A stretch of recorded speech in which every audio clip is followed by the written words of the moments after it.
And we are Hey live. y'all, and we're back. It's Auntie D and Auntie Love, and Noir Aunties is back. It's good to see everybody. Thank you all for coming in here. All of you beautiful black women, and of course, open to the public. But we, as confidence with love, as love has been saying, we are centering black women and black girls for a reason. Because if black women and black girls don't do it, who else? So as mature black women, we take on the responsibility of not being better than you, not being superior to you, but just we've been a little further down the road. So we just as aunties, the surplus love of the black community, bring some of that and offer it to you today. How are you today, Auntie Love? I'm okay. I'm okay. I was saying that, people don't know your own personal stuff because we're so focused on our advocacy and activism, and people don't necessarily know what we go through with our own self, families, physical health, and things like that. So, um, yeah. Um, I always say me and my mouth are on the same page. Hey, Michaela, could you please do me a favor and send me your okay, never mind. Love you. Okay. I love Hi, her. That's Michaela. my baby. I know. Uh, um I think we don't necessarily share with people the physicalities of what we're going through, um and things. And so we can tend to seem, and I think this is black women in general, we can tend to make things look easy. Hey, Nia, we can tend to make things look easy, and it isn't. Mm-mm. It is not. Um, so I just, yeah, today me and my mouth are usually on the same page. But we come against my stomach, and my stomach's like, oh, I don't care what y'all put in here, but it ain't going down here. Good luck. His stomach is on the warpath, huh? Yeah, that we, so we often get into that struggle. So, well, I That's won't right. say often, but sometimes over here. So, how are you? I'm doing pretty well. I'm very. It amazes me what's going on in the world and what's going on for black women and black girls. And then I have to remind myself to refocus. If I try to do everything, I'm going to be exhausted. So let me focus on what it is that I'm doing and mind my own business. But it's been very strange. The last several weeks have been very intense. And then I watched your latest video and said, wait, 18 divided by 3 is 6. Because with the we talk about the main shooting and all the rest. So it's just like processing all that's going on with us and then staying focused. And we'll talk a little bit about what I'm doing a little bit later. But it's just like, okay, as a black woman, my responsibility is to do what I was put here to do and to get done what I have had commanded to get done. Everything else I got to put aside. But I am tired because it's doing what you're called to do, getting your own life together. Because, the stress will have you misbehaving if you're not careful. I had to fix some things up with some people that I know that I was not as kind as I could have been in this past week. And sometimes that happens too. Like you said, we're not perfect. We're very human. Just because we a little bit auntie age doesn't mean we still don't have to grow and change and mature.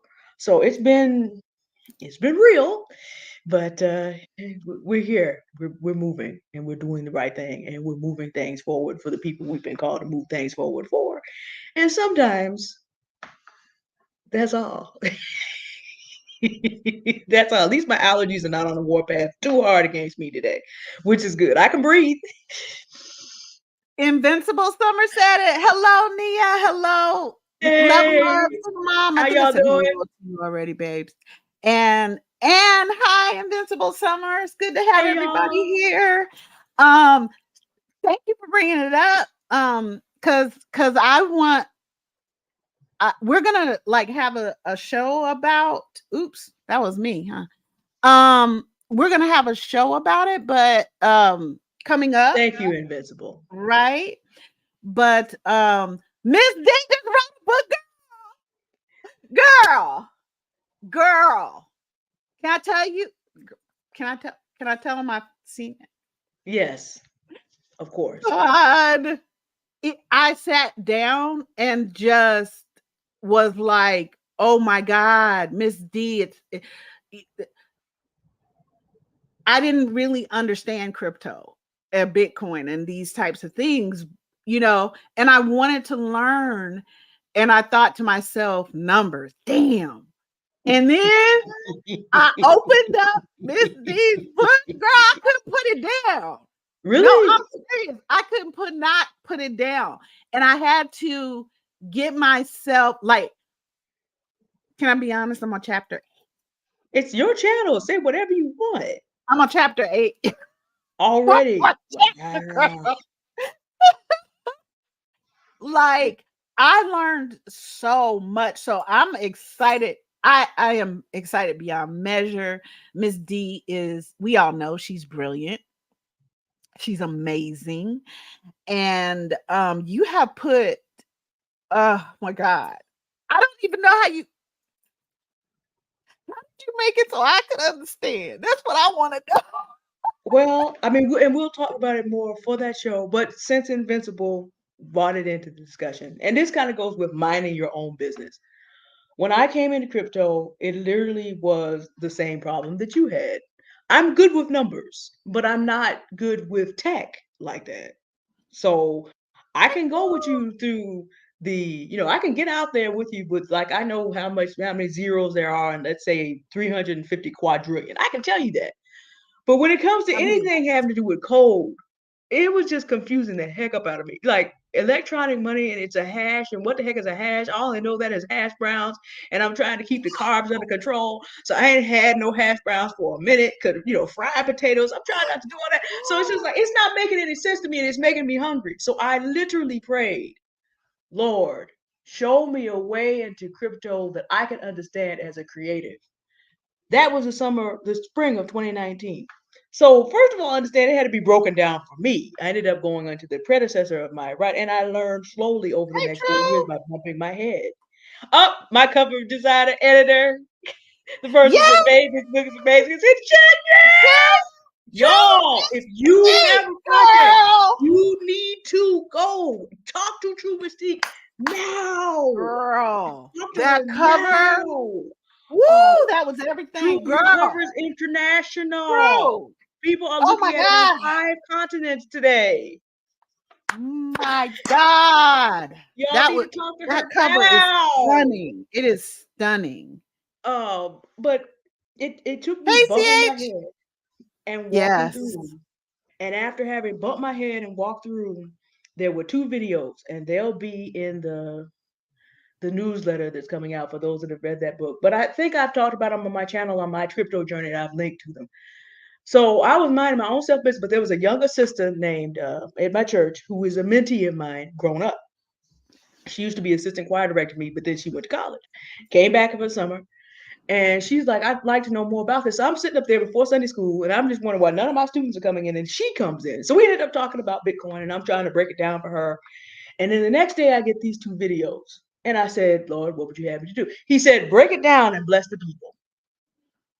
And that's how that book happened. Now, I need to give True Mystique some credit. She also does wonderful editing. She used Grammarly. Auntie Love is talking about how brilliant I am. Sometimes it's a problem. True found out that I tend to sit around here and write on a 10 to 12th grade level with some college. I haven't been in college for 20 years, but professor is sort of who I've kind of become. Mm-hmm. So she was able, through her edit, to bring that down to where I was trying to go, because I was trained as a journalist, and that's a 5th to 6th to 8th grade to make it accessible to the general audience. Not to say that people are working on an 8th grade level of intelligence. I'm not saying that. It's because the way we read for mass communication is not at a 12th grade or higher level, even though Right. that's how I think. It's So at the the fact that fourth. this book is accessible to Mm-hmm. the public actually has a lot to do with the fact that there's tools that she has that she can use that can analyze where your manuscript is and get it up or down. And these are all AI assisted tools.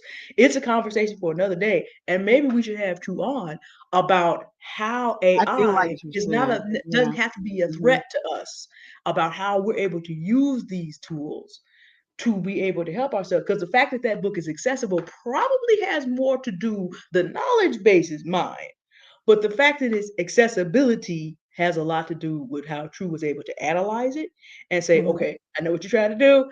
We need to make certain adjustments. The other thing that she said was add a glossary of terms because you know what this all is. Everybody else is new. Mhm. No, you need to add that. So I'm like, I didn't plan on adding another chapter, but you know what? Then more I thought about it, I thought, you know what, she's right. So the knowledge base, I bumped my head and got that, but the accessibility to everybody else, that really has to do with True's edit. So I'm giving all, I love to spread the credit because remember, we're a non-competitive space for Black women. That's what I love That's about right. That's right. we're a non-competitive space. So it's just like I can be brilliant, you can be brilliant, Nia can be brilliant, Invincible can be brilliant, True can be brilliant, Michaela can be brilliant, Invincible can be brilliant because we're in a non-competitive space. It's like Yeah. Alicia Release was talking to Stephanie Perry about the Exodus Summit and how they were all together and they weren't competing and they were able to enable each other to live their dreams all around the world and do what they want to do. And so we don't have to do all this. We can be brilliant together. So I do have to give True credit though. The readability and that cover though. Girl. Girl. Why did I want to jump on some bulls? I'm ready to ride it. That's the What y'all point. doing? Where y'all going? You ain't Grab going them without and me? go. Yeah, you ain't going without me. Uh-uh. True, And I True also knocked should this credit you. out of the park. I'm not kidding. Like I agree with you 100%. I've broached her with this before. Please come on over here and talk to us. Tell us some stuff. Learn us some stuff. True, could you come on, come on? And and as we're moving forward too, like we have other ones of us like are in the chat, like Level Up Single Mom and and different ones of us. Michaela does a lot of advocacy too. Now, like different women that are in our chat right now, each and every one of them has brilliance that they put out. And we're going to talk about today kind of moving forward with Noir Aunties, because we've made a few changes, and some of it has had to do just with our personal lives and stuff like that. And um like Miss D taking out the time and focusing on her book, it was so important. Yeah. So we on Noir Aunties, we want to make sure we make room for everyone to be in their brilliance and to uplift you, right? As you do what you do, because different ones of us have so many different talents, abilities, power. All right. And I want us to be able to showcase that. I want you to be able to come up and talk about what you're doing. And like I have Level Up Single Moms. I have her book. There was so much Powerful about book. her book and explain how her life, how she's grown in her life and the things that she's been through. And it was just so I she was just speaking so much to me when I was a single mom, and how sometimes it was just so lonely and so hard, and there were just spaces in there where I couldn't contain myself. I just held her book and cried because she wasn't there for me to hug. Like, girl, we Powerful have book. we just have brilliant women, you know, that we get to be in relationship to.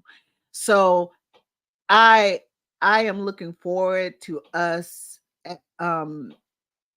as Noir Aunties to start showcasing each one of you and what you do and giving you some hype on here, you know? Like I think, Miss D and I will talk about it behind the scenes because that's kind of what we do. But that was just something that popped into my head, you know, because I just adore y'all. Like I really do, right? And I'm always of the mind we don't need to always get along. I definitely don't want people agreeing with everything I freaking say because I be off the hook. Okay, sometimes people got the And real. now and then. And Hmm. now and Hmm. Okay, then. so I want what I really envisioned, and I want to hear what you envision, Miss D. But one of the things I really envisioned about um Noir Aunties is this being like a black woman's think tank where we do look at the critical issues that are going on and we do actually come up with solutions. We all know I have some certain solutions, but I need to hear from all of you, right? Because I don't have the answers to everything. I'm I haven't had every experience in the world. So I want all of us to be able to, you know, bring these things to the forefront, look at the critical issue, talk about some of the solutions and how we can enact them. Not just talk about them, but actually take action today and what we're planning for the future, right? Because one thing follows another. So that was one of the things I was envisioning about us as we have grown as Noir Aunties. What about you? I see more aunties going through kind of an organic process of what it is. Of course, we have to acknowledge there are two of us instead of three, but as Mhm. people grow and change, people move in different directions, and that's part of the process. Our title is about pruning and growth. And I have an apple tree, and as time passes, that thing, it's going to do what it wants to do. I mean, I can do a certain amount with it, but as the nature of an apple tree, is going to do certain things. And it's going to grow in different directions depending on how it's pruned this particular year, how much rain, how much sun. We are part of the creation. So as we grow as human beings, because I don't know who needs to know this, but black women are fully human. Hello, just in case anybody needed to be reminded real quick. But because of that, we're going through an organic growth process of us sitting and having deep conversations about here's what's going on, here's how it impacts the lives of black women, here are some things that we want younger black women to not have to hit their heads. A lot of stuff I'm involved in now at 42, I'm not old, but I'm also not the youngest generation of black women on the earth now. Invincible and True are down in that age bracket. I'm not. And Michaela then too. Yeah. they're Hmm. Michaela. They're in that youngest fully adult age now. Hmm. So me sitting up here and letting y'all bump your head when I've already done that and got the scars to prove it makes no sense if I'm not in competition with you. So I see Noir Aunties as another way. Um, I think tank. I don't think in those terms because it just tank is basically where I go wrong with that because this is just the associations I have with that. Like you have the most beautiful tank top, and I know that the car has a gas tank, and it just most of the think tanks, unfortunately, that I was exposed to were conservative think tanks. But of course, whatever we do here will be much better than that. So, pardon me, just it just bonks a little bit, but I see the same thing, maybe just slightly different terminology of Yes. we both in our respective channels try very hard to like, okay, here's it's like your video about what happened in Maine. Of course, our heart go out to the people who were involved in that. To borrow one of your terms, that was some legionnaire action. We all know that had to be demonically inspired. But at the same time, we need to think of this from the point of view of black women, where as many people as were taken from here in one act leave here every day and leave here in every 3 days. Now there are 365 days in a year. When you figure that out, when that happens, and we don't get that coverage, so we have an opportunity to take issues that are happening and then look at where a black woman. Yes, we want the people of name any place in the world to be safe. But we notice that the country we live in is going to spend this many 100 billion here and this many 100 billion there. And meanwhile, they don't care about black women not being safe right here. So being able to take even the high level hard issues and then just doing life, what does the fact that a felon sat down and said, oh yeah, I got the idea for this real estate scam allegedly from another felon, and the fact that every single red flag didn't go off. What does this mean, and why have we as black women been acculturated to not know that? That's, I mean, to me, that's like that's a no on top of it. But the fact that even the things that happen in culture, how we need to look at this as black women who are not, as you say, prey. So I see an organic Yes. process as we continue to highlight our non-prey status and help ourselves walk as free people. And since we have all these brilliant people with brilliant abilities, and I probably should also say here, I'll be generous in how I do this. Non-competitive space is very important. If I don't see you as my competitor, Mhm. then I don't have to form a resentment and a dislike for you because we're both trying to get to the same place. And there's enough room where we're going in the freedom of humanity. The way Jada Pinkett Smith has been talked about in the last month is probably worth an analysis on its own. We don't have time for it today. We actually do have like an agenda and points we want to cover. But it's just like we don't have to compete and compare. We don't have to judge one another based on how we think that person is ahead of us or behind us in whatever hierarchy this is that's a hangover from slavery. That's just very important because people can't grow where they don't feel that they're loved. And what I see from Noir Aunties is a place where people, where black women, in particular black girls, can know that whatever else happens here, you're not gonna always agree with what we have to say, because I get kind of wild too. But where you know that the message comes with love, and that we make sure that that stays safe from here on out. That's very, very important to me. And there's not enough spaces like this for black women. So we Yes. want to try to keep it, definitely keep it that way going forward.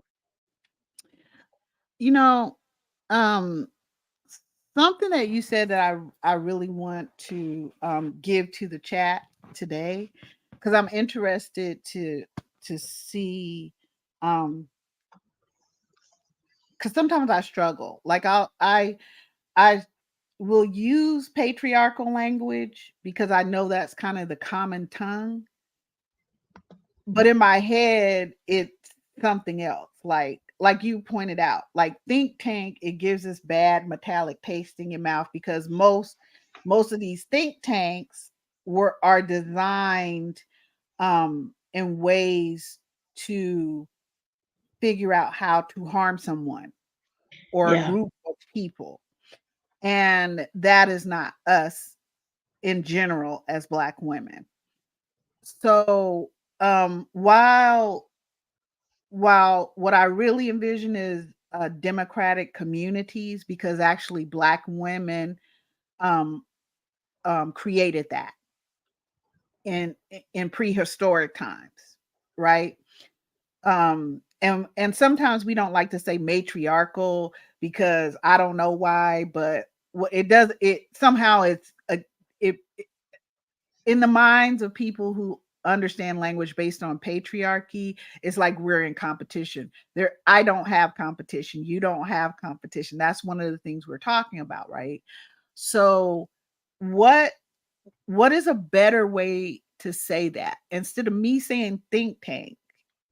What do all of you in the chat think? What do you think is a better way to say a democratic community in which we actually look at problems kind of and then agree that okay, we have 1 through 7 problems, so I'm not good at solutions for all 7 problems.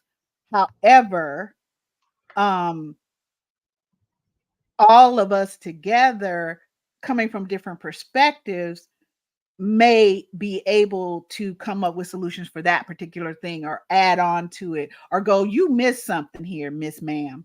There are some other things that we have a common problem with that is putting us in crisis, right? So I'd like to really get all of your thoughts. It would really help Miss D and myself. Um, so that I'm saying things and Miss D saying things, and we as a community of Black women are saying things that make sense to us. Right. Because I don't want to keep using patriarchal language.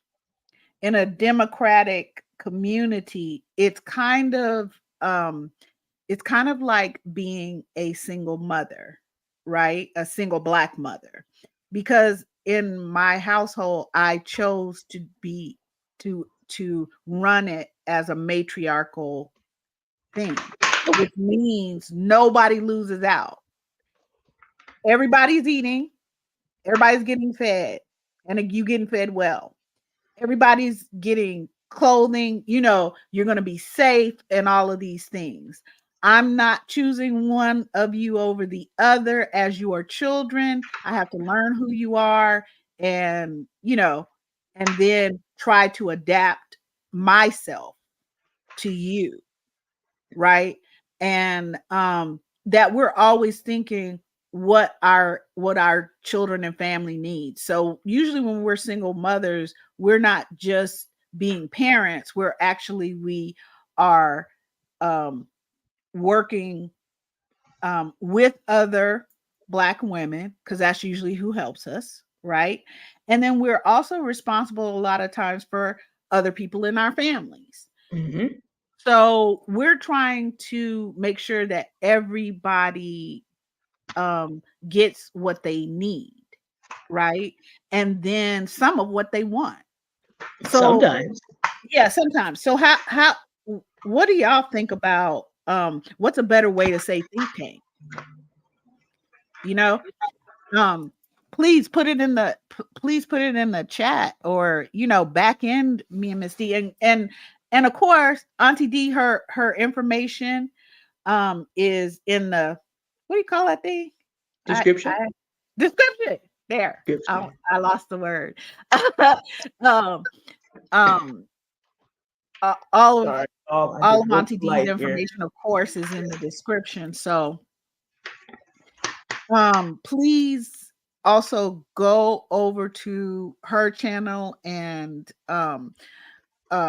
different ones of us, like Level Up Single Mom, True Mystique, have our own channels too. And I encourage each one of us, depending on our advocacy, to to um to maybe explore that, a channel, or maybe it's not for you, right? But please check them out. Please check out these wonderful women out. So, Miss D. Mm-hmm. Sorry, I just broke my light and had to put it back together live, y'all. Excuse me for being a little distracted. Miss It's D, real out here in the field. ain't it? Ain't it? I've been trying to fix the light since we started over here. I don't know what's It's happening. real out here in the field. We are, as we're starting, trying to really, I'm trying to find a way to talk about, um, the pruning and growth that we're going through, Mm-hmm. and the evolution of that. And I'm letting everybody know, whether you're watching us live or whether you're like you're hanging out later with us, that neither Miss D, but she can speak for herself, but honestly, neither Miss D or I are interested in mess. we If I've heard her say it once, I've heard her say it hundreds of times. Get your life together. I'm not interested in a mess. I don't want to stay stuck in the foolishness. I don't want to. Okay. And so typically you hear us talk about a subject and then we latch on to some of the things that we may need to look at more of and some solutions, right? Because we tend to be result oriented, right? So um the fact that that we as black women are not all in the same place at the same time, it, we need to acknowledge that, right? And I don't think we have to be messy about that or tripping about that or whatever. There are people in my family that we just ain't on the same page, boo. We just it's okay though. We're at different stages of growth and development, and I have a lot of evolving to do myself, right? I have a lot of work to do on myself, so I have to take out that time too. um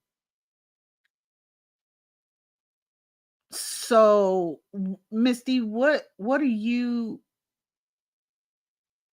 I don't know, you have a better way of saying cut the foolishness. Okay, we're not gonna I know I talk about we're not going to compete with each other and that type of stuff, but you have a really um excellent way of wording what I'm trying to unsuccessfully say. So I'll let you have it with that because I like the way you put things.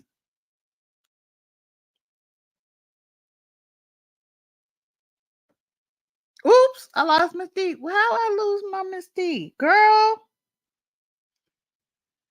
I just lost her for a second. Okay, nope, there she is. I got her. Hold on, people. There she is.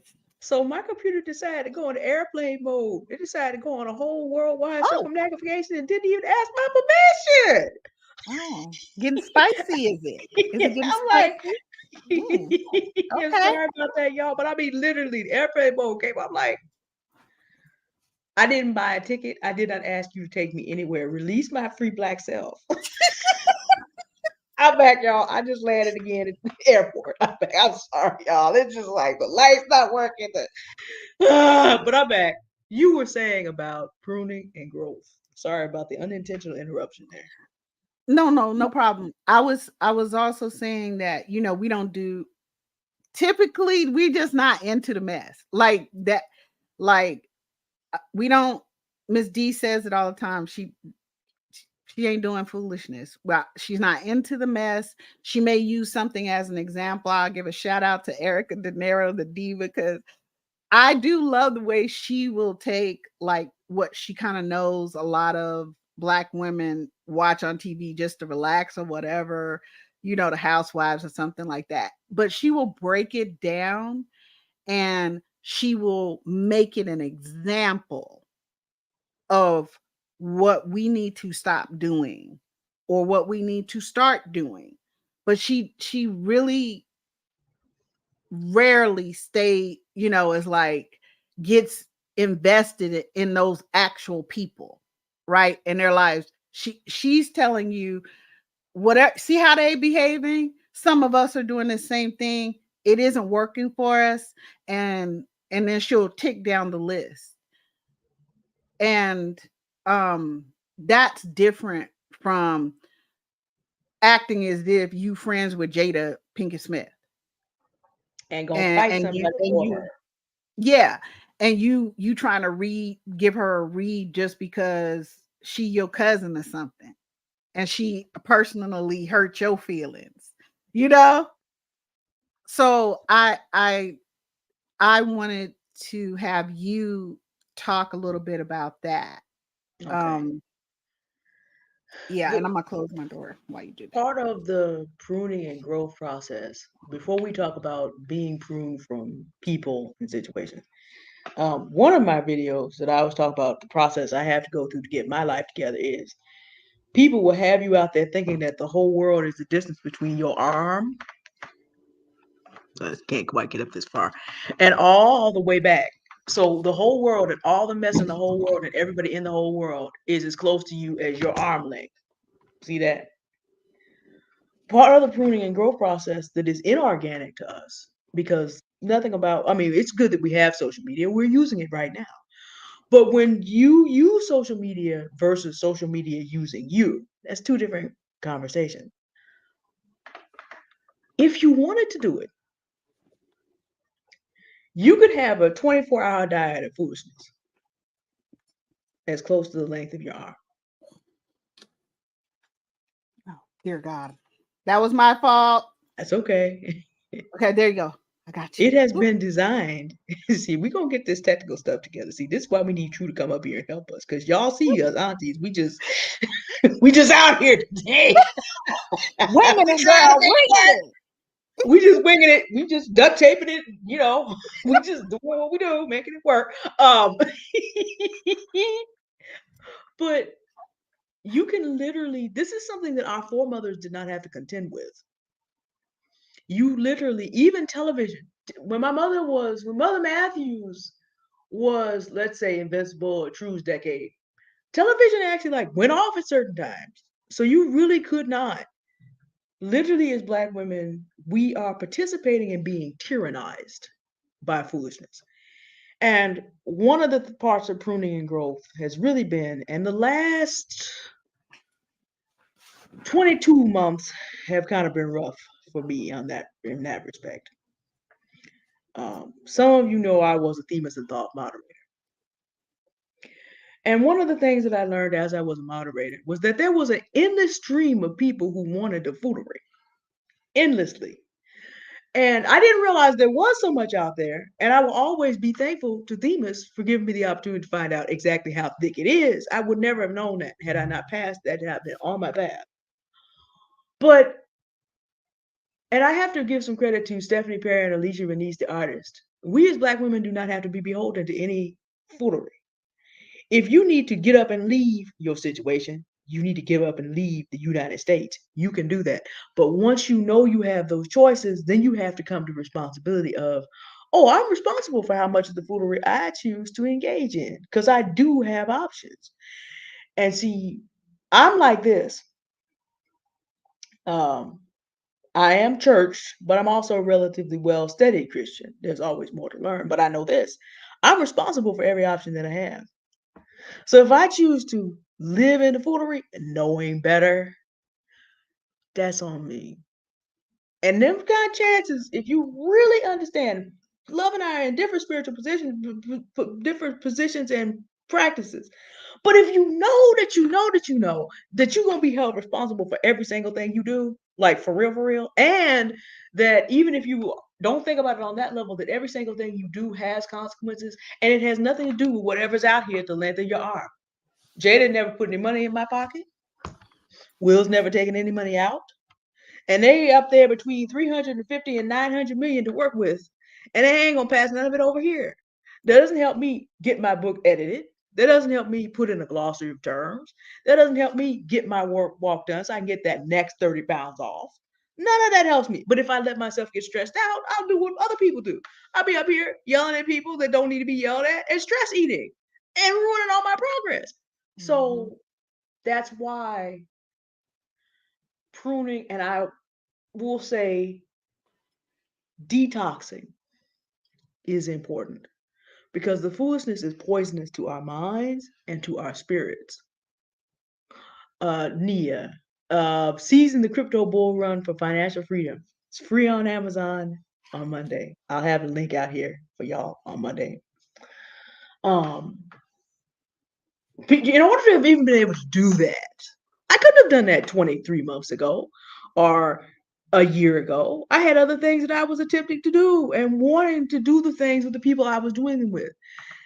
Pruning and detoxing sometimes means you even have to look at people you love and be like, I love you, but we're just not on the same journey right now. And because we're not on the same journey right now, we have to establish some space so that you can do what you need to do, because I'm not able to help you with that because we're just not trying to do the same thing. And I need space so that I can focus on doing what I need to do. And this is all very difficult. I think Black women unfooled around with, we are naturally empathic. We are capable of very deep connection. And so when you have to go through the pruning process, it's just like in John 14, I am the vine, ye are the branches, and every branch that's not bearing fruit. God's not asking whether you wanted that branch taken off, by the way. No. When it's time for it to go, that sucker's coming off because it's not bearing fruit. It's not a pleasant process. But if you are going to do what you are here to do, when you prune, because I have, like I said, I have an apple tree and it is all out of control because of all that rain. So I got to go back out there and look at, okay, this is the shape an apple tree should have for maximum. It's now also 3 times my height at least. So I have apple trees. I got apples up there that I have to wait for them to crash, meaning the raccoons are gonna get there first. Meaning it's just a whole issue because it was, it didn't rain the previous years. We thought, oh, we wouldn't prune it much because it hasn't rained, it's under stress. Then it rained for like 3 months straight and it's balling out of control. So what do I gotta go do? I gotta go get Monday, Michaela. Monday, the 30th, this coming Monday. I'll have the link for the free Amazon download out here for y'all soon. Um, it's balling out of control. It's got apples up over the fence for our neighbors to eat. It's just, but it's the thing is, we have to submit to this process. Cause look, again, doesn't matter whether you want to or not. The branches that aren't bearing fruit are coming off sooner or later. Or the other thing that can happen, and this is not what I want for y'all's life, you can let that tree get overburdened for too long. That same winter, so many trees that I'm used to seeing as I walk around are no longer here. They snapped. And they snapped in ways that is not going to allow the tree to recover. So that's what we don't want. This is when Black women die young. And when I say young, our life expectancy should get us to at least 81.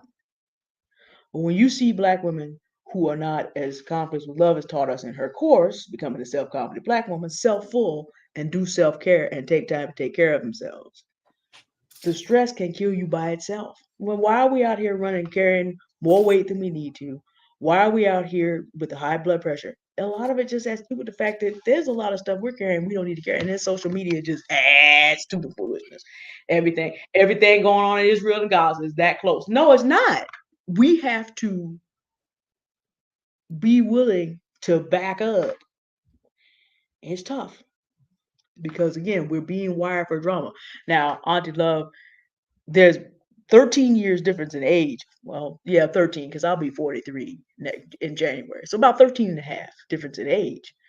And I only mentioned it because just like you just showed that melanin just doesn't let you age. We could be peers.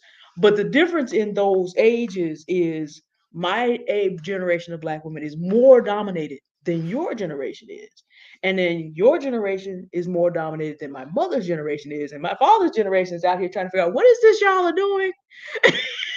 But he's almost 90. So that tells you, okay, we have to deal with things that even our foremothers didn't have to deal with, on top of the stress of just being Black in America, where there are some communities where Black women are basically living in Jim Crow just with a different group of men. And we need to focus on talking the real about that, as opposed to whatever it is that whoever it was that has their money and is enjoying their life. We got to focus on that. So that's kind of a long explication about why I don't have time for foolery. But that's sort of where I am, because I'm just like, no, you are about to be put into the permanent underclass. You are about to die. We do not have time. We don't have time. I mean, we can laugh and kiki, but at another Black woman's expense, really ain't even worthwhile laughing. Some of these Black men, not even that is it doesn't produce anything for us. It's just like at this point, we need to be focused on, this is what we need to do to make sure that we and our children are not caught up in the stuff that's coming. Everybody ain't gonna have a true mystique that can walk you through AI. Everybody isn't gonna have that. Everybody isn't going to, Black women making money. Her channel talks about what Black women need to do by 2030. We got 6 years. So ain't got time. Ain't got time. Ain't got time for foolery. Nope. I'm gonna get back on high when I get the chance. Well, hey, it's there for you. It's up over 30 cents now too. Yeah. You know what? I feel in some ways I'm kind of dancing around one of the things that's happening, but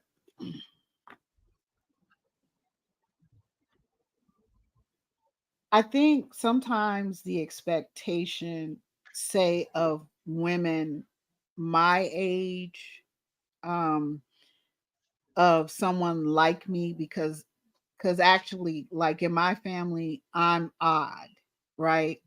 They now, let me put it this way. My cousins who are older than me and some younger than me, um, they, how do I say this? Actually, it came up like three different times this week. It was just so weird. Um, and these were older cousins. And I've heard this before from different ones of them, but I kept connected with different ones of my cousins. They didn't necessarily connect with each other, right? Part of that had to do with I was being raised for a lot of my young childhood, well, all of my young childhood with my grandparents. So their mothers, who are my aunts, and my mother, who I saw as, I don't know who she was, but whatever. Okay, yeah. So my grandmother would say, "That's your mama. Give her a hug." Okay. Mm-mm. But anyway, because she was my mother to me. Right. So um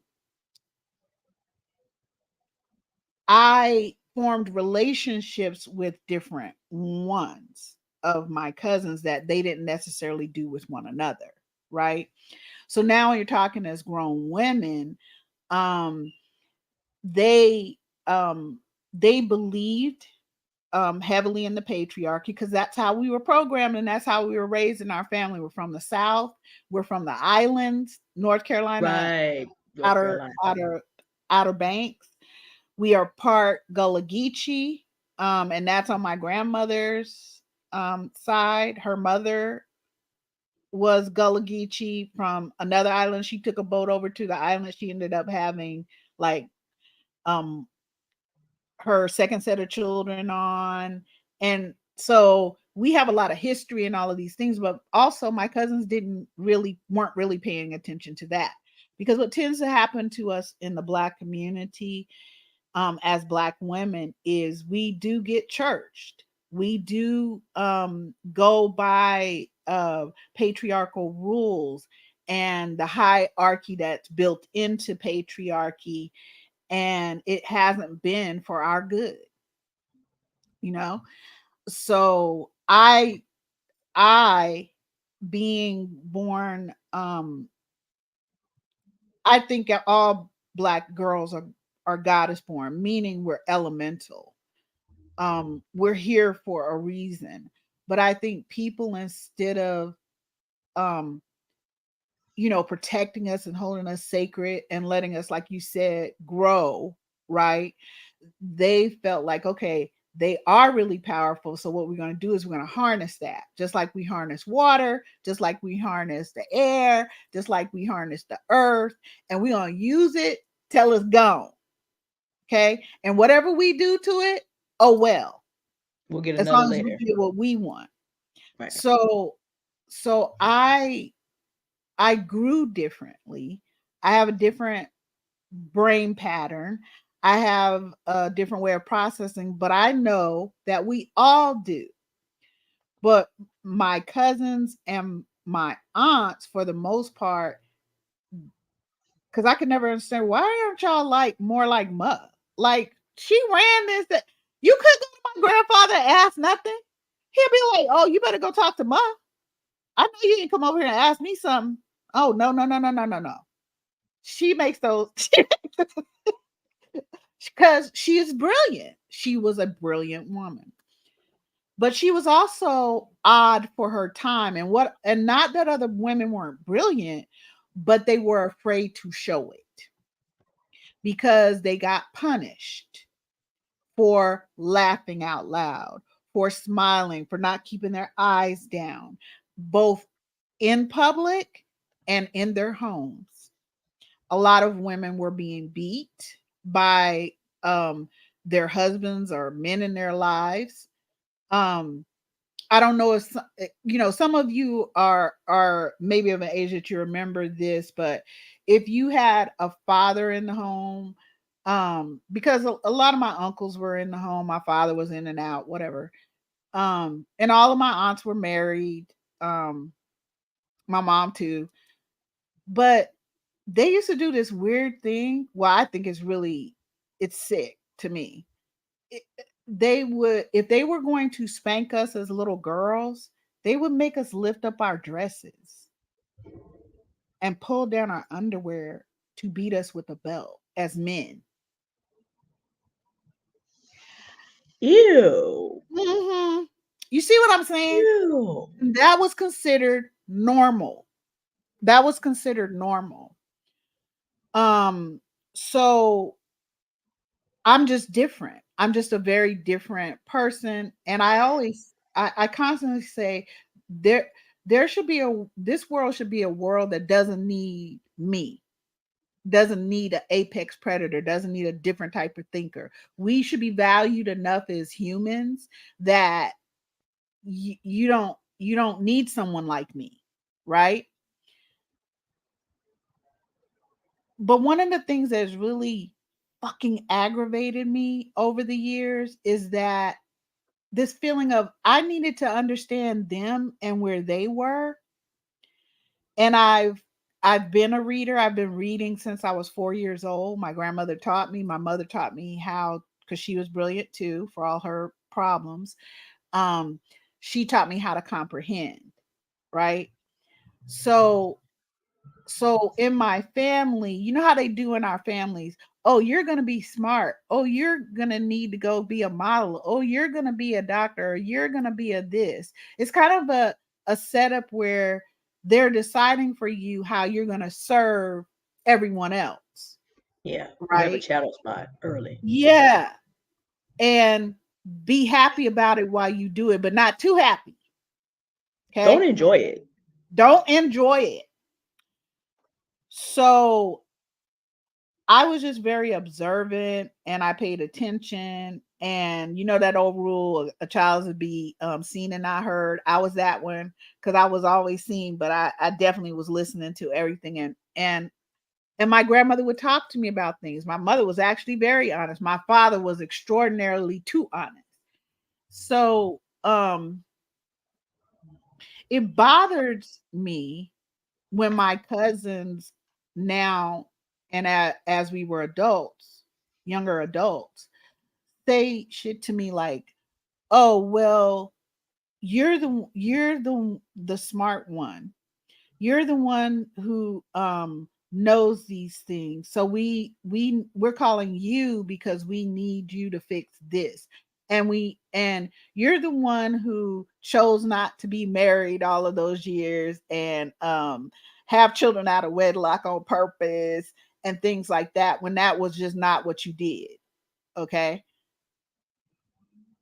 And it's almost like you're trying to guilt me because of what I sat there and learned that I told you about at the time, and you said you're weird and we ain't reading none of that. We're going to stay right here with this version of the Bible. That's it. And in fact, we don't even really want to read the Bible. What we want to do is keep going to Sunday school and the Bible studies and listen to somebody else interpret it for us. So y'all didn't do Honestly, that. You could have, because you did. I was in your lives too. And I did point out that, hey, you could do this too. And you chose you didn't want to do it. But then 5 years later, when when it's not working out and you didn't push yourself and you didn't do what needed to be done to learn these things. Now you want to come to me, and then not only do you want me to solve it for you, but you want me to feel bad about knowing what I know. Wait, what? I'm sorry, I'm confused. So I'm confused. Okay. And the reason that I'm confused, like intellectually, I can process all that you said.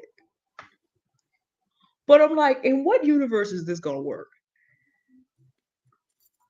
Okay, we're going to be mad at someone for learning, and we're going to ask them for help while, and I know that this comes from what we've experienced in slavery. Yep. I but I'm just like on a human level. It's like the part that you said about how the men in the family disciplined. Someone was asking me about how a certain 6'10" gentleman has just, and I'm being very generous and professional by calling him a gentleman. He's a predator. Let me correct myself. No, black women, but one of the things I've learned from you, Auntie Love, is we don't need to be too nice. This Yeah. predator, and there are some other gentlemen who are attempting to confront the foolery. And they're like, we don't understand that this big old 6'10" man. I'm like, you don't understand that the whole thing is part of a humiliation ritual, and that after these men have gone to a certain level, that since they feel like they can do that to the women, then it moves over to it's not enough, so then they move over to the men. But when you just explain what you explained about the discipline, about how corporal punishment and DV were and SA were almost the same thing, because remember, put 10 to 13 years on these young women who they're disciplining today. And since nobody seems to think a black woman has any value after age 25, they're going to want access by force within 10 years to those same parts just on the other side. Hmm. Yep. So your cousins who are older than you made it through all that. As you're getting this vast body of knowledge that you have, you're letting them know what's going on while you're acquiring it. Hey, read this over here. You might want to get my family, we have a Greek interlinear. So it's just like no matter what version of the scripture we read, we can go back and say, is that actually in the original text? You might want to get a Strong's Concordance. I think you recommended that to someone we were talking to once. Yeah, I say get three of them. There's Get at three least different ones I three. would. Yeah. But it's just Yeah. like Strong Concordance has been on the market for a minute. Schofield reference notes have been on the market for more than a century. Hmm. But then they mad at you because you're learning it. But then add 5 years, and then they want to make chattel of your learning while still not willing to learn it for themselves. In other words, not trying to. We want access to. How did my elders used to say this? Everybody wants to go to heaven. Nobody wants to die. We want the benefits, but we don't want to go through the growth and the pruning to get the knowledge so that we have the benefit for ourselves. Like I said, Yes. intellectually, I heard what you said. I understood what you said, but I just needed to unpack this because on a very deep level, I'm confused. How is this supposed to work? We don't have the power to own any slaves. I'm just saying, how's this supposed to work? It's just like, no. I guess it's just the kind of the no coming up from my spirit about this whole situation of you are an exceptionally patient person because you still talk to those cousins. I don't know if I have the maturity to be able to do that because I'd be like, wait, what? Yeah, I mean, let's be honest, because I'm raw, and that was a part of the way I was built, but it's also a defense mechanism, because I call it the needing to be the chicken in the chicken soup syndrome.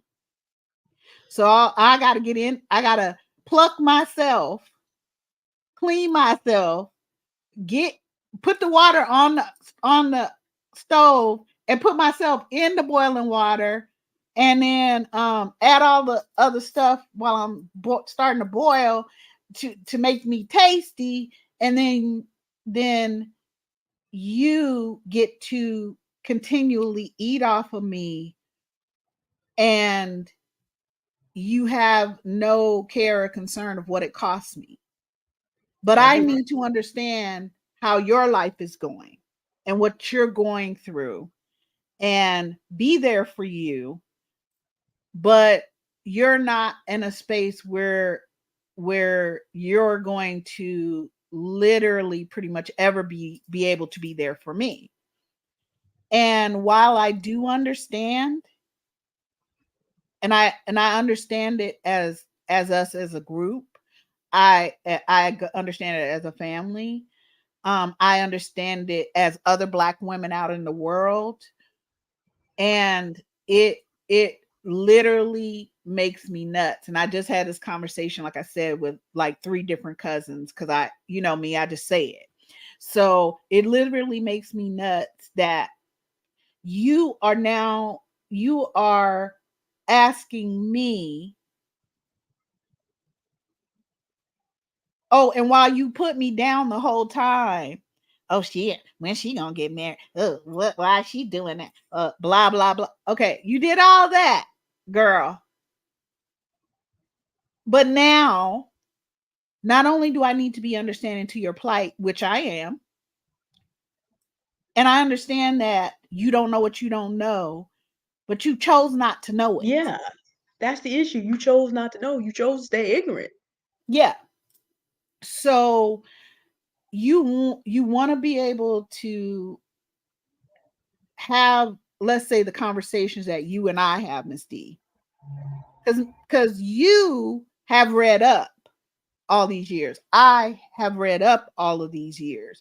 And if I hear one more of my cousins say, "Well, I didn't have time," or I was just going through, I'm just trying to get through the day. Girl, me too. What's your point? I was a whole single parent of two children working. I'm a registered nurse. I worked 12-hour shifts on one job, and I had a different thing by my daughter. I had, by the time she came, because she's 8 years younger than my son, I had a different I was savvy enough to create a position for myself as an educator and in nursing, and that wasn't usually what happens. Usually you either have to be in management, or um you have to be have a master's in education, nursing education. So that I carved out a space for myself in my 20s, that I wore my hair in braids for literally 32 years. And no matter what they said to me, I couldn't get promoted. I was the only one teaching pediatric advanced life support, how you could put a baby to sleep and get them to procedures without actually needing to breathe for them. I did all of those things, and I couldn't get a job as an assistant manager, much less a manager. Oh, your nails are too long, because my nails, if you guys ever go back in pictures, you see my nails, right? And this, but I'm the one that taught all of you how to do IVs With those nails. with these That's nails. deep. I'm the one that saved lives with these same nails. And I taught you how to save lives. But I can't do any of that because my hair is in braids and my nails are long. Oh, because I'm a Black woman. Yep. And me taking that stand in my 20s, 30s, and 40s and going, I'm not cutting shit. I'm not taking off a damn thing. Okay? This is, you can't go against my religion. This is my religion. Okay? But it was women like me who were able to, while our own families were putting us down about, oh, you need to do something about that nappy, blah, blah, blah, and the blue, blue, blue. We're the reason that Black women can wear their hair any dang way they want to today. Crown Act. That's correct. Hmm. Because I would not stand down from it. And today I'm at a different level of advocating for black women and black girls. But you want me to get off of my path and like I was telling Miss D earlier, you want me to uh breastfeed, bottle feed you, uh burp you, change a diaper, set you up, get you through your toddlerhood, get you through your preschool, get you through kindergarten. Girl, you are a grown woman. You are grown. And and in being grown, this is what's required. I cannot at this point in my advocacy slow down for you. Okay. You either need to be read up or you need to read up. I'm constantly sharing information, but you're telling me that not only do I need to share the information, I need to um, disseminate it for you. I need to cut it up into fine pieces, put it in a dang blender, and get you a straw, and then pull it up by the straw and then push it in your mouth. Like, girl, you can't. You're. I think sometimes black women don't understand that. You know what I'm saying? I Sometimes. and I feel like sometimes I do hear black women um and we've had these conversations before where it's like, okay, well, but you already know all of these things. I don't know that. So you need to make sure I know that. No, ma'am, I don't. I really don't. You all of you guys get to stay wherever you at if that's what you want to do.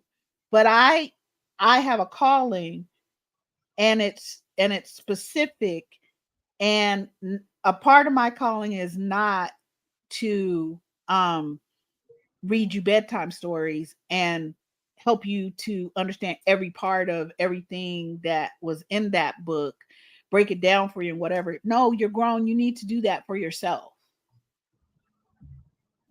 I was talking to a friend of mine last night about this, not knowing we were going to go this way today. Mhm. Exactly. About and I would just be, very, again, we talk a lot, we make it look easy. You said that. So let me back up through the process of the book. And you've taught me a lot about upper limiting behaviors. So let Mhm. me talk about an upper limiting behavior that I was talking with a friend of mine about, though not in those terms. There is a Hey, Alicia. Hey, Alicia, Girl, good I'm to just see you. getting down here. I'm sorry. Go ahead, Miss D. That's it's good to see you, Alicia. Um, there is a sense in which a lot of us as Black women were robbed of our childhoods. I mean, it is what it is. And that leaves us in a position of having to reparent ourselves. So let's just acknowledge what's going on. The men that you described doing corporal discipline and how they were doing it robbed people of their childhoods because it exposed them to things about their humanity that they weren't supposed to have to know yet. They weren't supposed to have to go through a humiliation ritual and then be physically hurt. So we recognize a lot of Black women have been through multiple levels of that kind of robbery. And when you've been through that, you may be a particular age, but there are still stages that you still need to get through. The challenge becomes whether we put the mark down at 18, which may be a little bit too young, or 25, which the brain finishes growing around 25, 26, or 30. Wherever you put the mark down, it is very sad that Black women are in the situation where so many of us have to reparent ourselves. And as someone who was parented well, I know that I don't understand the depth of how bad that can be. So I can't pretend that I understand. Here is, however, where upper limiting behaviors come in for people that are trying to move the conversation forward. Because I was mothered well, grandmothered well, auntied well, fathered well, grandfathered well, uncled well, because my dad was a military veteran. His idea was if anything happens to my daughter, you report to me. I got three pieces. I'm gonna get some peace with a piece of steel. I got three of them right here, And my oldest daughter even knows where bullets go. So this no, there's Yes. certain things we're not gonna do. But with that being said, without comprehending the burden it must be to have not had, I can sympathize, but I can't completely empathize because I don't know. Right. Upper limiting behavior comes in for me in terms of I want to compensate people for that because I was parented well and because I know what that's supposed to look like. I so want to fill that gap. Part of the pruning process for me over the last 22 months has been nope, I wasn't called for that. And for me to not recognize that is upper limiting behavior for Yeah. me. That I have had that pruning Mm-hmm. has forced me to finally get through that at 42 years old in the most painful, hurtful, difficult way possible. Because, like I said, I know what it looks like when it's done right. And we want everyone to participate. We want Black women to have the absolute best. Yes. But what we have to do, though, is that if you're going to get the absolute best, then you have to then set your mind. A lot of things about being a Christian that you aren't ever gonna get in church, you have to get while you're out. It's like I'm out here walking around and realizing, experiencing life, and oh, talking to different people and then thinking about it and going, oh, that's why that says that. And I've known that since I was 4 years old. But to really getting the deep learning, you have to actually put the time into getting the deep learning. Now, I'm not as up on you want to know about the goddess religions? Go like, wait, your left, my right. Go over here. But again, that's not going to be because that's even further removed. Now, of course, the Christian, I can't recommend it, but I'm just saying if that's the path you on, I can't help you with it. But it's Islam is a deep, Buddhism is deep, Hinduism is deep. All of it is really very deep. You have to get these things for yourself.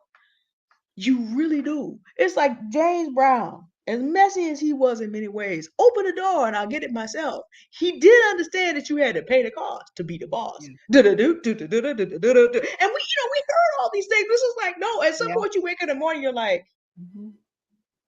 and of course, confident, but we're gonna adjust want to be something. Mama don't take no mess. We're gonna adjust that to mama don't take no mess for this discussion. But you got to earn, you got the things that you have to go. I mean, I talk a lot about common grace and special grace, but let's for the general audience go down to common grace. Yes, you have that, but it's your responsibility to actually go use it. Yes.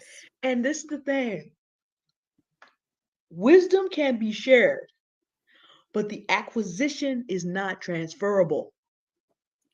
You have to go and take the knowledge that you have and study and then live it, and then you acquire that. This is why it said the fear of the Lord is the beginning of wisdom. But there's all this walking that you have to do in the path, the whole book of Proverbs. If you're over closer to love side of the equation, there's that whole book of the dead that you kind of need to get up on if you're gonna Yes. operate in a Ma'at system. This is not something that you. There's a book in one of our libraries, and it has a whole book of ancient African religions. And I'm sitting up here like, just taking some time to read through that and be like, well, first of all, Africa's a continent. So first of all, you sitting there like, oh, cool. I didn't even know all this was going on. But you Mm-hmm. would pick any one of those, and any one of those, Ifa is a different system than Vodun, which is Or different again Dogon. from Yeah. Mm-hmm. Santeria, which is different again from, I mean, literally, that's a life's work. Now, there's overlap in regions that are close by, but it's just like, for me, understanding that people really do, like, as a Christian, I know everybody has to make that transaction with God in Christ for themselves. It's not transferable. Well, neither is anything else because it's not fair to Black women that so many, we have numbers going from 20 to 60% have been robbed of their childhoods.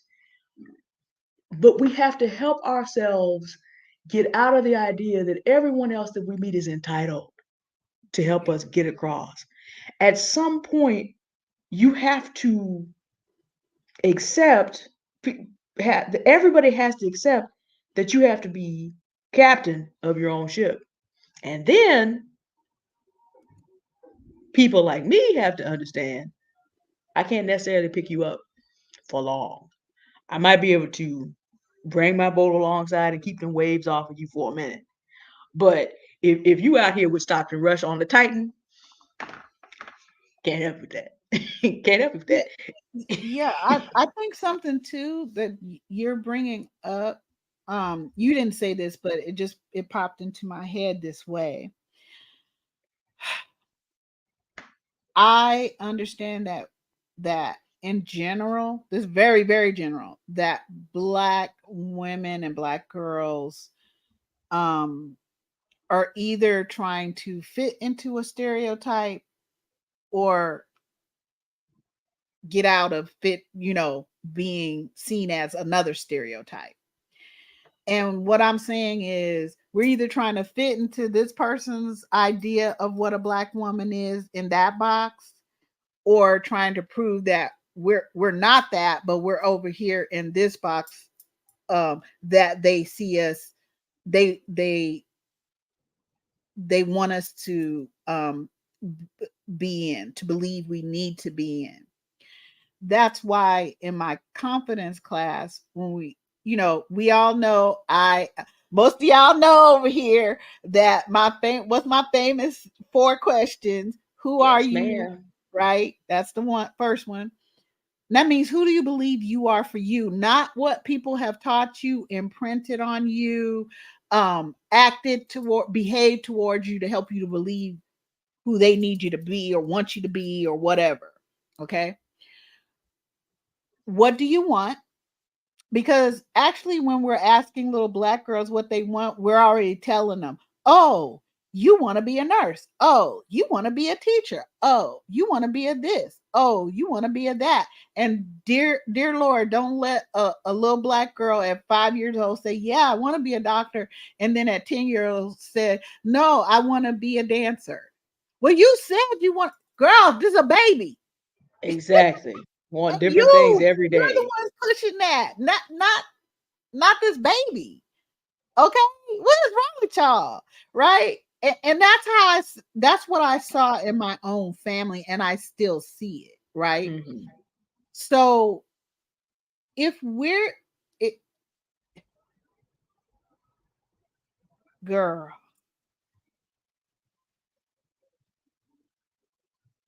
it's almost like, for those of us who are continually doing this work, and whatever clicked for us, and we're doing what needs to be done. We understand that other people are not, I understand for real that other people are not built like me.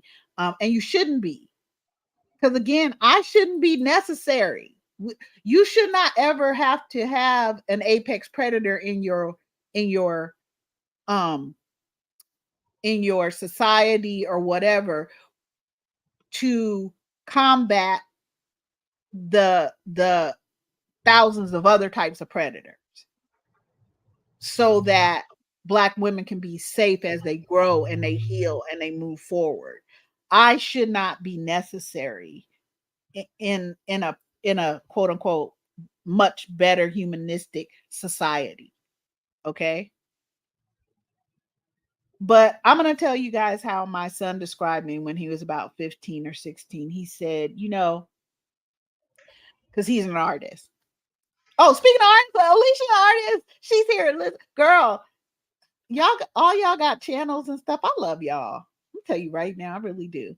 Um, um, please check her channel out as well.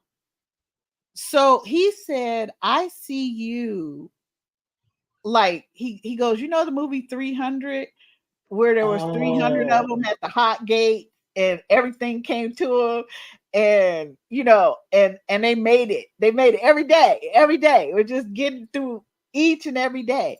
He's like, you're at the hot gates all by yourself in full armor, and you never fall. You might go down on one knee, but you never fall. And what you're doing is you're protecting all of these different countries and peoples, most of whom you've never met or don't know, and they don't know you. But you don't sleep, you don't rest, you don't fall. You hold the line. And not only Wow. do you hold the line, not only are you the vanguard, but um you're also a general. You're making the plans. You're because you're an army of one. And I think about that even now sometimes. That was 15 years ago. I think about That's that deep. now. And I'm like, and my daughter, now my daughter, she's 24 now. He's 32. So my daughter says, but the thing is, and he says it too, you're not alone anymore. See, see, we each have shields and we shield each other. That's how shields work. It's not Yep. just they work for you. You should be able to Overlap them. shield the next person next to you and fight with this hand while they do the same next to them. Right. So one of the things I think we don't want to admit to, we don't realize, and this is very true in my own family, I don't know about all of you, is that we do have anomalies who are born that are soulless. We do have people who are born that are a void. And so what they do is they prey on other people because they were born without the ability to connect. Now, I'm part monster that way because my mother was a psychopath and my father was a sociopath. There is a difference. I'll let y'all look that up. However, because it, my path was interceded by my grandmother because she came up when I was 2 weeks old and she brought me back down to North Carolina from New Jersey when I was 3 weeks old. And I lived with my grandparents up until I was almost 8. So she gave me a a code, a way of operating and using my abilities as an apex predator, not to eat my family and those around me and those types of things, but to guard them, to guard the most vulnerable amongst, to uplift the most vulnerable amongst us, because you're only as good in a society as those who are most vulnerable in your society. So that's how I'm built. Do I think that everybody else is built that way? No, but I think we do need to be honest about we actually do have a whole bunch of predators. Some of them are just lightweight, like they on a frog level. You know, they ain't at a snake level or nothing, but they on a Okay, frog a frog level. level. Yeah. I got news for y'all. Wolves and lionesses and stuff, they're apex predators. So they're doing a like me, they're doing a specific thing. And they're not trying to just like a jackal feed off of not only because they're eating, but to stay nourish themselves, but they are feeding off of the pain they're causing you. And see the difference. So so we need to start to be honest that we have some black women who are sociopaths. We have some black women and black girls because generally sociopaths are born that way, and psychopaths are born that way. I feel like a psychopath is a more brilliant type of sociopath, and that both of them are different levels of what do you call, everybody talks about narcissist. A narcissist It's a is, spectrum. yeah, a narcissist, yeah, it's a spectrum. A narcissist is not necessarily a sociopath or a psychopath, but a sociopath is always got narcissist, and a psychopath has sociopath and narcissist. So how does a vulnerable community deal with that right there in their own midst? Well, the first thing, we all, for in their 40s, around that time period, who were allowed to watch G.I. Joe for half a minute, learned that knowing is half the battle. Mhm. One of the more complicated things is just admitting to what you just said. It's not just that there are broken people outside the community. It's not just that there are broken black men. Okay, we could, it's not just that they're broken people. It's just an understanding that as humans, there are broken people among us as well, and I mean broken in ways that we can't fix. I remember having looked this up last year. Hi, Hey, the culture. culture con, so how you doing? Sociopaths, psychopaths, or sociopaths who want credit. They want to be recognized for how brilliant they are in doing evil. Sociopaths Mhm. don't have normal human emotions, but they sometimes will keep to themselves. A psychopath wants credit, and as you say, they get pleasure out of the process of hurting people further as they assert their ego. So you have a spectrum, garden variety narcissist, and you have a sociopath, and you have a psychopath.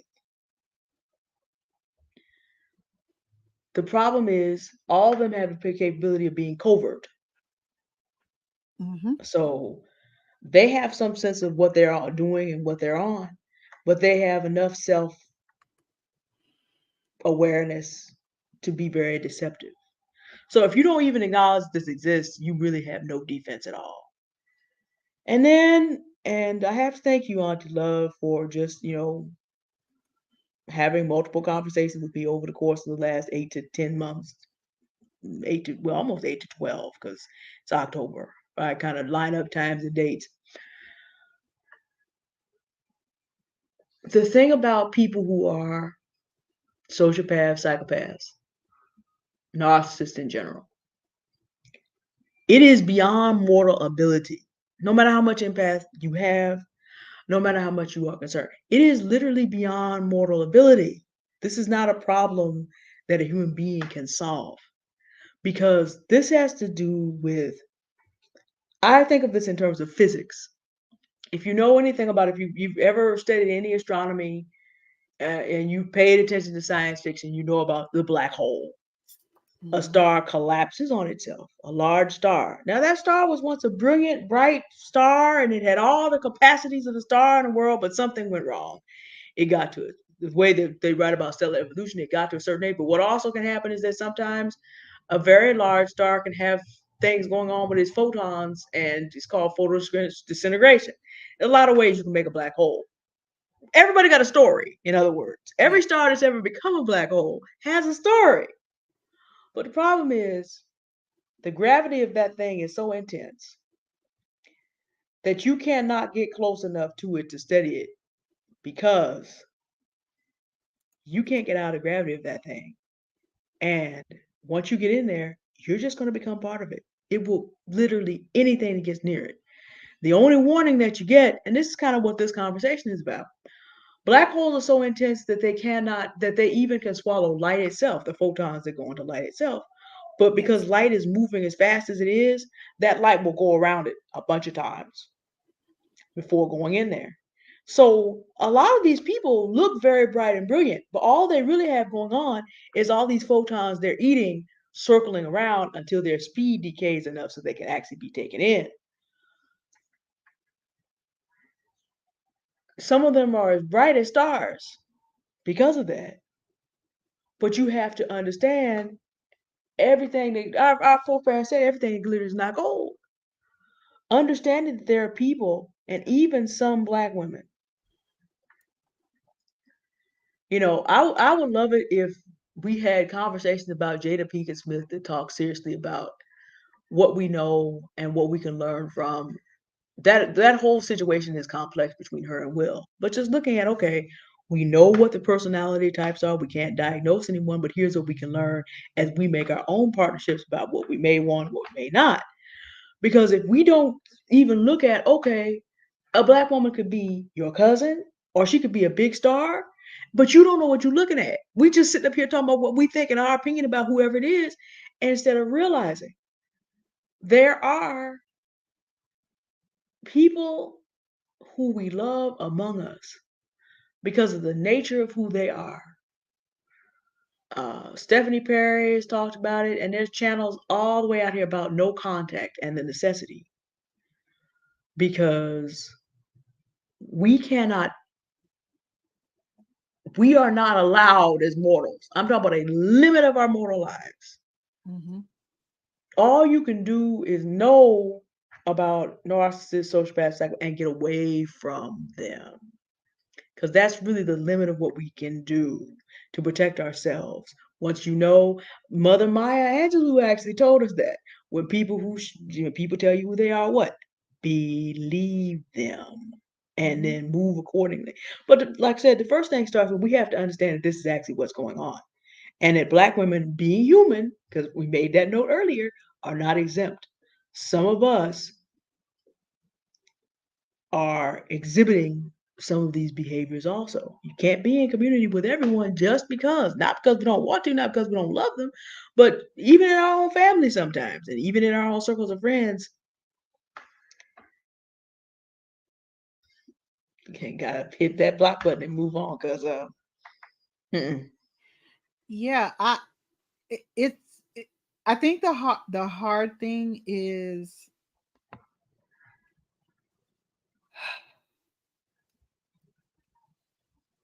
like this channel. I think, not just this channel, but what I meant to say was Noir Aunties.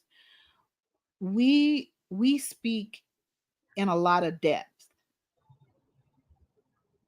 because one of the reasons we do is because we really do understand how incredible Black women and Black girls are. And yes, we definitely need that knowledge base. By the way, everybody, I put the book called The Social Path Next Door because y'all know I always got a book on it. She actually details out. She has two books. I encourage you to get both, but it's on Amazon. It's not, they're not as good as Miss D's book or anything, but I'm just saying, or but they Level may Up be different Mom's tools book, for a or different yeah, job, though. yeah, Different tools for a but different job. yeah, she actually details out these things. And I think what's difficult, and I'll use my family again as an example, is as children, we're being taught that we can't show emotion, have feelings. See, men say that too, the Black men say that too, but you don't understand. Black girls definitely can't. Mm-mm. No, no, no. Don't nobody want to hear what your problem is. Your job is to keep the secrets and be responsible and accountable for what grown people do to you, and then get over it. Forgive them. So I'm saying to you,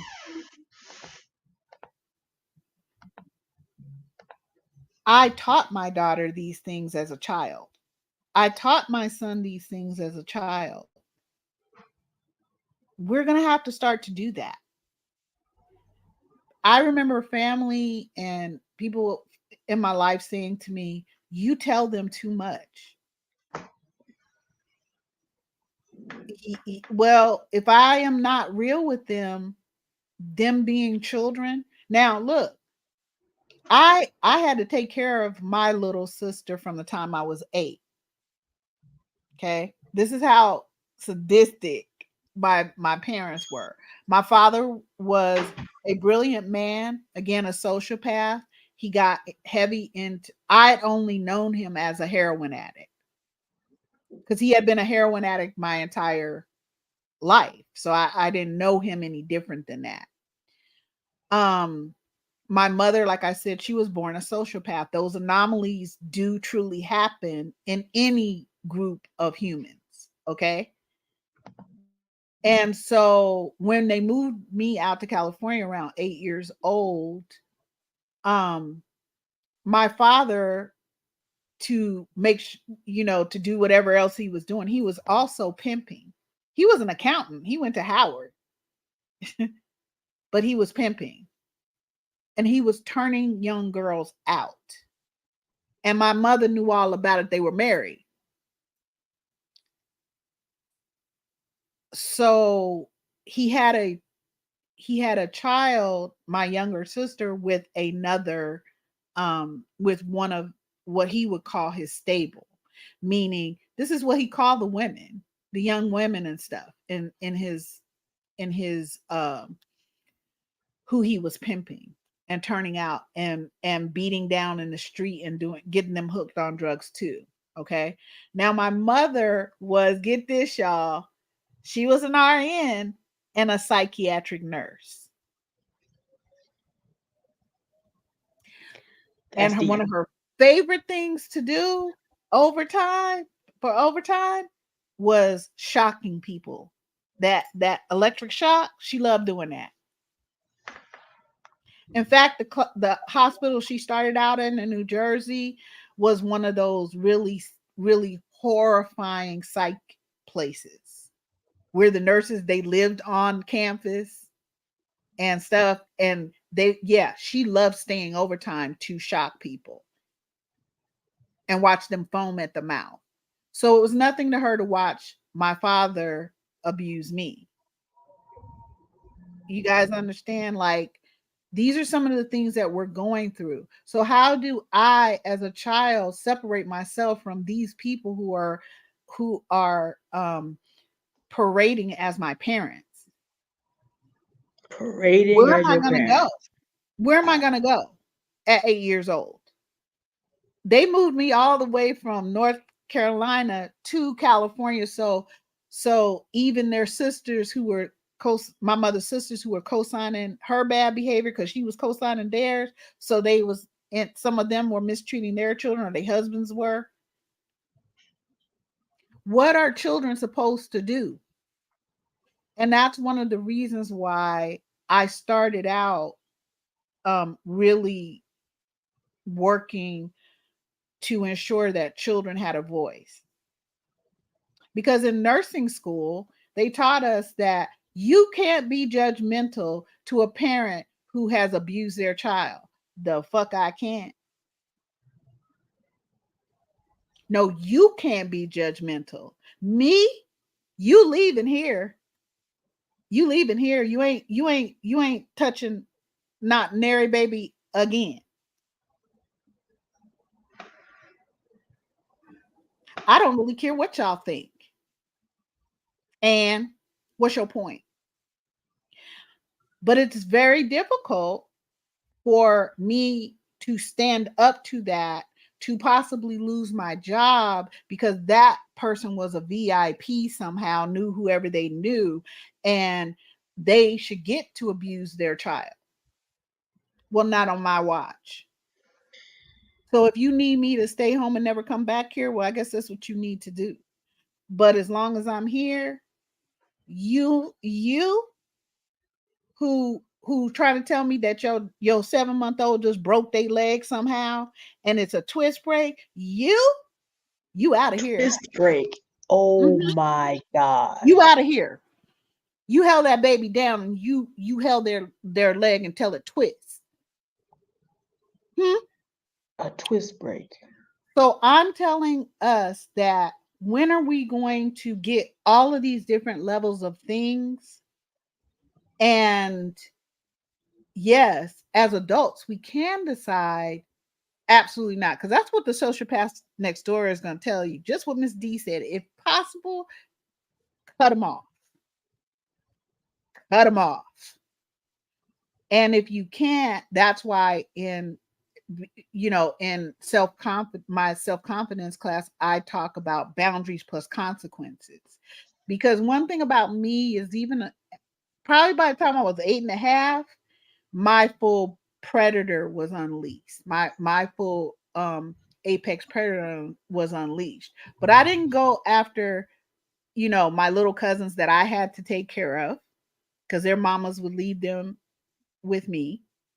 while they went wherever and my mother went to work, right?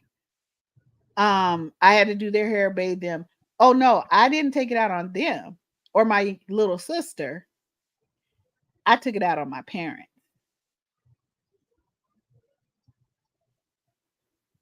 as an 8.5-year old. I learned that when my father threw me in 14 feet of water and I had never swam, I mean, I grew up on an island, but that was a thing with my grandmother. No, you ain't getting all the way in that ocean. You're going to get, you could drown in an ankle full, up to your ankles. That's as high as you going. Because she had seen so many people be lynched that way, drowned. So my father, when they moved me to California, he picked me up. He was fully clothed, and it's in Emeryville. It's still standing at. It's a hotel on the water over there. You can see San Francisco from there. And he picked me up. He threw me in that water, and to this day, I don't know how I got to the side. Um, but later I learned I would sneak out because my mother would be at work 16 hours. He would be off in the streets or whatever. And when I would get home from school, we lived in this place, Hilltop Green, where they had a pool and all of this, and the kids would be out playing. So I started going to the pool, and the other kids taught me how to swim. So then, because in my head, at 8 years old, I was thinking, he ain't never throwing me in the water and I can't get the girl, that ain't happening. No, why should an 8 year old have to do Have to even any do of that. And I understand these things. I understand this suffering, but what I don't want to happen is I don't want us to get addicted to our suffering. And I know people are trying to push us to become addicted to our suffering, but I don't want that for us. I don't want people, black girls, black boys, children in general. I don't want that. And I take an active role in making sure that doesn't happen on my watch. But the people who are grown, who I know they've gone through so much pain, I honestly can't hold the line for all of these vulnerable people when you're an adult yourself and you can make a decision to go read up, to go stop saying stupid stuff like, oh, well, there's no book that comes with parenting. One more person say that, I swear to God. Listen, me, I see you up there. I'm just slowly coming down the line. Me and Nia. I do violence, definitely. I do. Because I'm not doing all that. Because that's the language a lot of people speak. So I'm not gonna sit here and be pray for you. And my daughter ain't, my son ain't either. But and no child is. Not on my watch.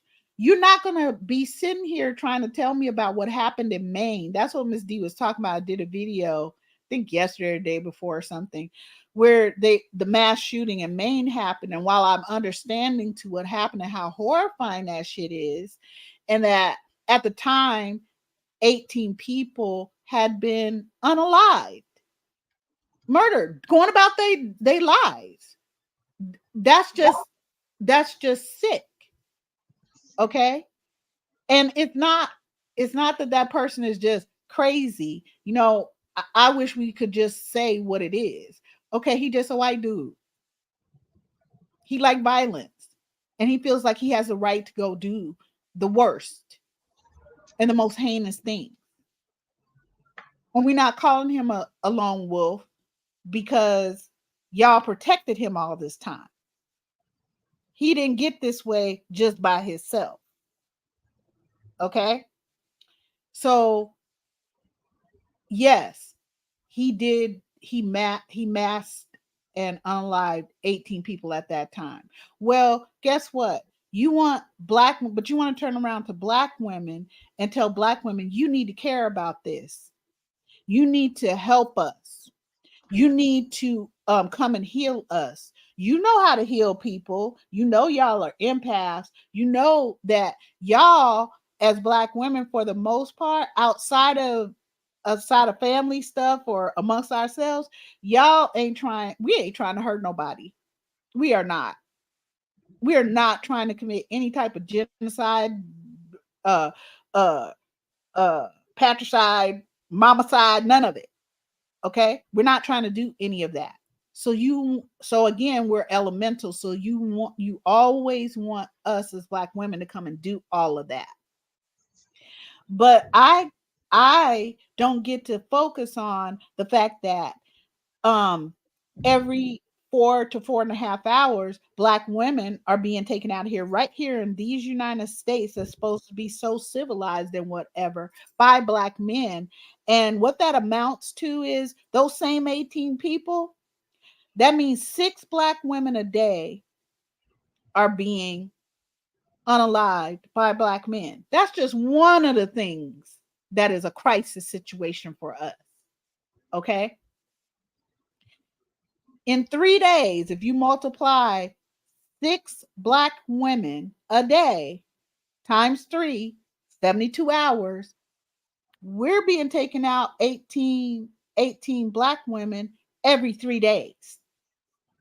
But you want me to stop, put down what I'm doing to try to stop the bleeding so Black women and Black girls can be safe enough to be who they fully are as goddess born. And that's no flex. Me saying I'm goddess born simply means I'm born of a goddess. That's all it means. I'm like saying a child of God. Get what I'm saying? So I have an actual job to do. I have heavy lifting to do. And it's not fun. And guess what? I don't really personally need to do it, because if you roll up on me, like I say, even at the beach, I be at the beach with mine. So if you roll up on me as a shark, you get popped. Don't come up here, jellyfish, because I'm blowing your wig back. Okay? But you need Oh, to the jellyfish is go big into back. the ocean. This is not a safe area for you where I'm at in the beach, in the water. Okay? It's not. Because I got something on me that works underwater. So you need to move on. So you think I'm letting anybody else roll up on me? No. But I also have a pure compassion for Black women and Black girls. And you can't, even though I do have that and I'm doing my best to stay on my path, I cannot slow down my process because there's not a lot of me out here. If there was more of me doing this same thing, we'd be all right. We'd be all right. But there isn't. But we have in our midst some Black women who are anti-Black women and Black girls. And I cannot do that with you. I can't hold you sacred. I was asked, well, do you think that that's holding someone sacred when you're saying that you say you're going to hold all Black women and Black girls sacred? Yeah, but there's this thing called free will and choice. And if you're anti-Black woman and anti-Black girl, you don't want me to hold you sacred, protected, and uplifted. You want Black men to do that. And as Black men are murking um 18 Black women every 3 days, they're my enemy.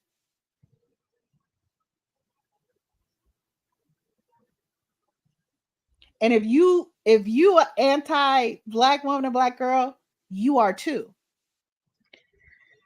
I've done plenty of videos on it. I didn't just begin this like this year or something. I've been saying that. I've been saying that. So if I you get to choose.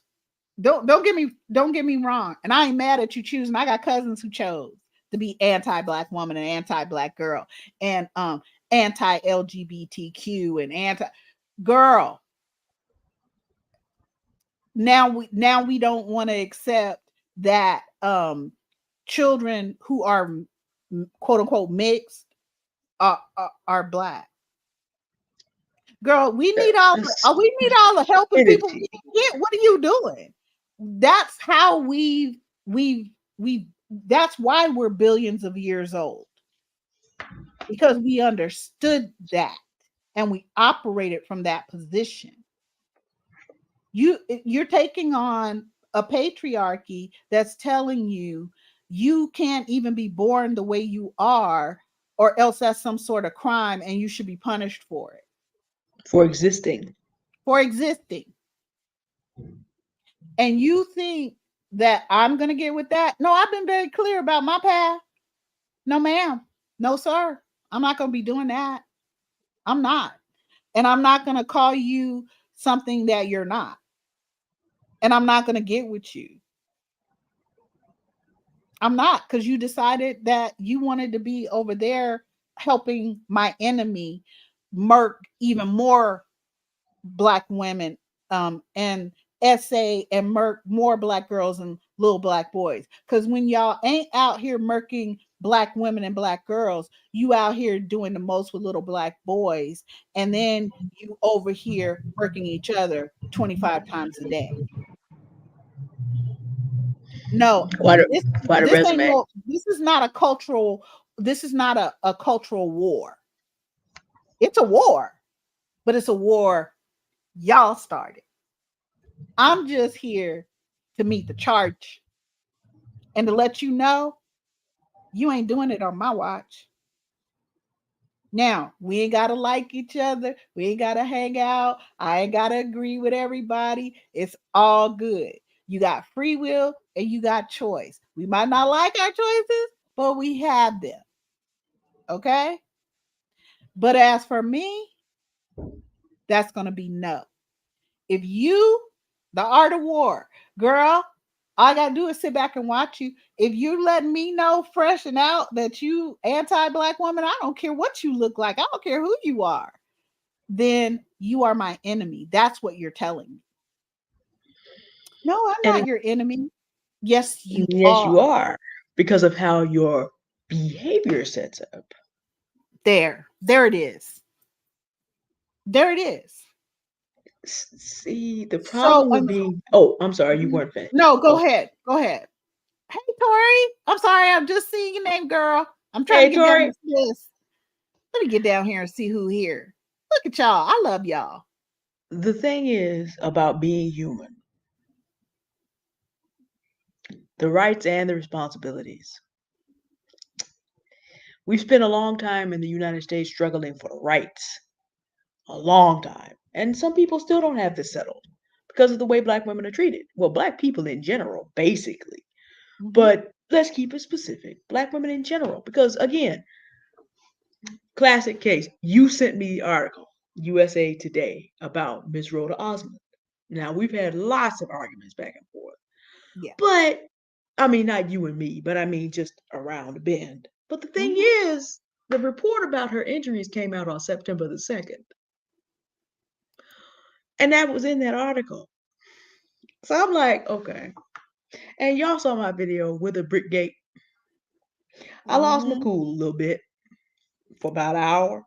She snatched my voice box out like she normally do. You know how Miss D come at you and she just say something and all of a sudden she snatch out your voice box? Cause I'll be like, oh God.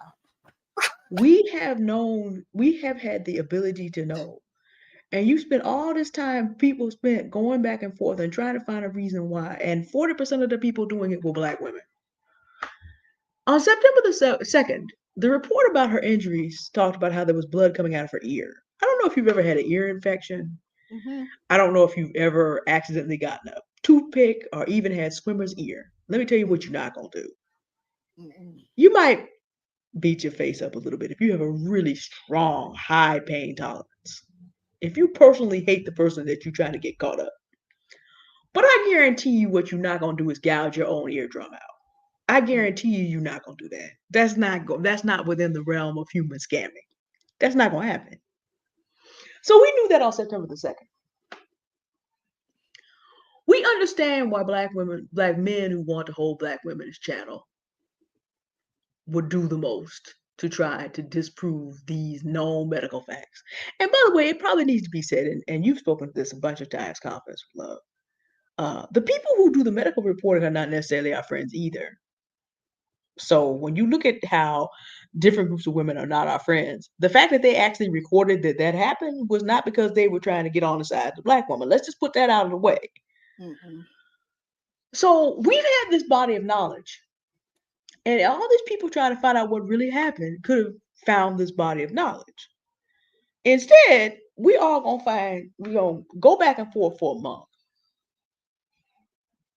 trying to find reasons that this person basically gouged their own eardrum out in order to make up the story about how they were never touched. That just doesn't happen. It's just like that doesn't happen. And I kind of lost my cool because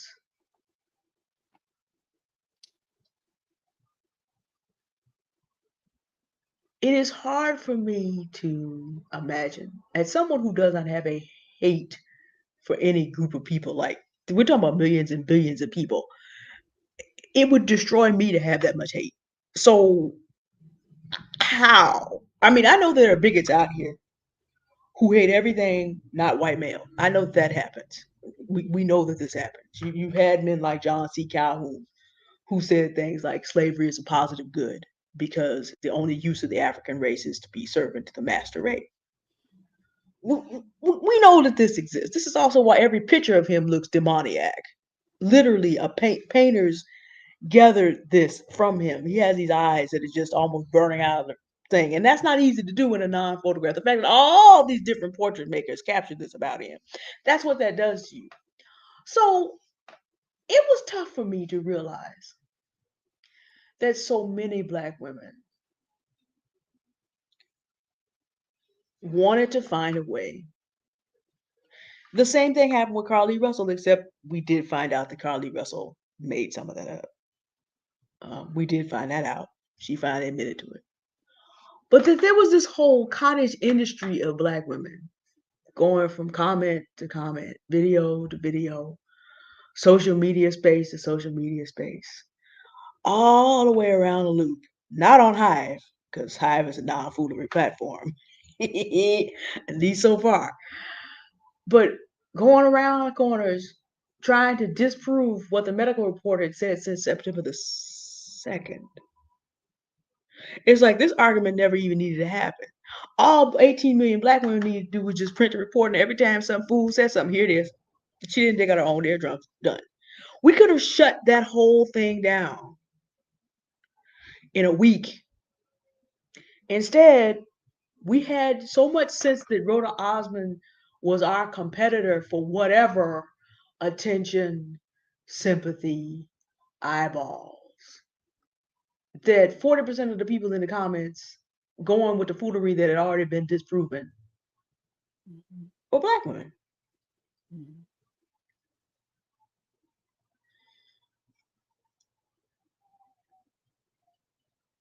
I don't know how to. My heart still breaks because of that. I see you commenting here. Good, interesting thought. Uh, Auntie implies hierarchy, but there are some hierarchies that exist. Your mother is always going to be your mom. Your aunt's going to be your aunt. Age does imply that's not something that comes from patriarchy. That's something that the creator gives you. There is a position in a family, if you will. But your point will be well considered. Your point is well considered. Um, Points well considered. We'll go back and talk about that, love. Because Yeah, if it's hidden sisters like that, then we need to at least consider. We need to consider it, particularly if we're going to be bringing on younger women. Also, that's a good point. And again, we're not competing with other generations, so we'll consider it. and Um, I also just real quick, I also think I like that. Thank you, Nia, for no, we need ideas. I also think that there is really space, because like I don't mind, like, us as a group, we've talked about this before. There's really space to maybe at some point start a Noir's sisters. You know what Yeah. I'm saying? Because different different groups of us have different things going on, and then we could all feed into, you know, we could all give our, you know, Yeah, there is it is to be yeah. well considered. Aunt Okay. and aunt and mom exist, but technically we're not neither your mother nor your aunt. So No. it it is to be considered. You know, we love y'all, but we do recognize there's a boundary there. So it's well considered. Love and I go back and talk about that. Yes. Because again, we're not in competition with y'all, and you're not in competition with us. So No. if something is not hitting you, and if there's a hierarchy association with that, we don't need to cling to that to make ourselves feel like somebody. We can go back and talk Yeah. about it and consider it. I mean, we are Yeah. older women, and it is what it is because that's time of life. Because that's why I say a mom is always going to be a mom, and aunt's always going to be an aunt because of how the creator decided to set that up. But we can definitely go back and consider it, and especially since True is younger. If we talk about AI and about what she's done in terms of how this book came together, at that point we have a intergenerational. Well, yeah, because we've got one, two, three. There's two generations of us will be here, so it's a good idea here. It is well considered. It's another topic about how all hierarchies, some hierarchies exist. They're not here because of if we could dispute it, but if we could dispute who would be at the top of the hierarchy. But if Mhm. you notice, if anyone worthy of being called a god or goddess was in this room, there would be absolutely no doubt whatsoever that in terms of the natural Yeah. hierarchy of the universe, they just a bit above us. That some hierarchies are They because just they are. know more. That's how we see the Right. goddess, right? We don't actually worship um a- as goddess born. We're actually in relationship. So it's more of a relationship thing. It's kind of like the think tank thing. Like there's a better way to make that. We need language that does Yeah, not. the language. Yeah. I mean, obviously in Christianity, there is a true worship element, but this is based on relationship. Right. Worship comes naturally because of who God is, not because it is. You actually cannot make a human soul worship. You can't do it. That's a choice, actually. It's Mm-hmm. it's not in the realm of possibility. You choose to recognize the worth of whoever it is you have chosen to apply that to. Um, Yes. but I'm just saying, some hierarchies do exist. If you met an angel walking down the street, anything considered that, you would immediately realize that's a different order of existence. Now, among human beings, the level again, because we're talking about non-competitive language, the levels between us are not that huge. We may have be older, we may have more knowledge, we may have done some different things. This is an interesting sidelight about what I was talking about. Because here's the thing: because we're not in competition with each other, Yeah. we can have this open conversation. We Yes. can't have those conversations with that 40% who don't know Rhoda Osmond didn't dig her own ears out. That's the And difference. you, or my favorite thing that I hear some of us will say is, "Oh, I'm married, so I'm better somehow." Girl, I, Okay. Can we, girl, girl. What you is my? know, I'm married too. Don't My marriage has nothing to do with how my relationship with everybody else on the planet. It look, doesn't mean anything in the scheme of anything. That's between okay. me and that one other person. That don't have nothing to do with, you know. And I'll give you guys an example. Like my family, here's my family again. They thought it was really funny, and this is the women in my family. They thought for like a couple of years it was really funny to, after I was married, to send me cards and stuff with his last name. Well, I didn't take his last name because my name holds the power for me. So he didn't want to take my last name. So why should I take care? Y'all know how I roll, Well, right? yeah. And they thought it was funny, but there's a concept behind it, just like we're talking about here. Um, so I need to give up all the authored books I did, Yeah. all of my licenses or certifications, all of these things to change my name because a man is involved now. He didn't do none of that. And wouldn't be expected to. Girl, I Not ain't made Anglo-Saxon no money. society. Yeah. He's not, he doesn't need to take my name and I don't need to take his. We came as two whole people, Two right? whole people. 100 and 100. See, if you come in as 100 and 100, then even if somebody like gets hurt along the way, like say you get sick or something like that, you're still at 100 because y'all Yeah. came in Because with they're both 200. in at 100. Yeah, yeah. So yeah, this whole idea of that type of hierarchy in a patriarchy means absolutely nothing to me because I'm like that.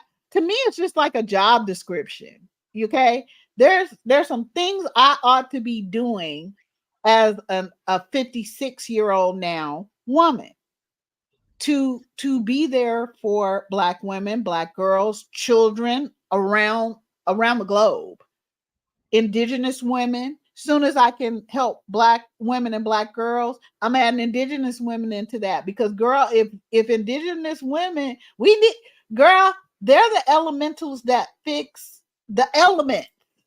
We're the elements that tend to heal people and evolve humanity. But indigenous women and girls, they do this whole other part. And we're the two groups y'all are trying to wipe out. That's dumb. Yeah, but Because if we see, ain't there, you ain't either. You but see, know. s- what So was it that? Oh, go ahead. You weren't finished. no, no, no. I'm sorry. I just wanted to yeah, it's a great I like it when we have these discussions and we bring in other frames of thought. So Nia, there's nothing to forgive, darling.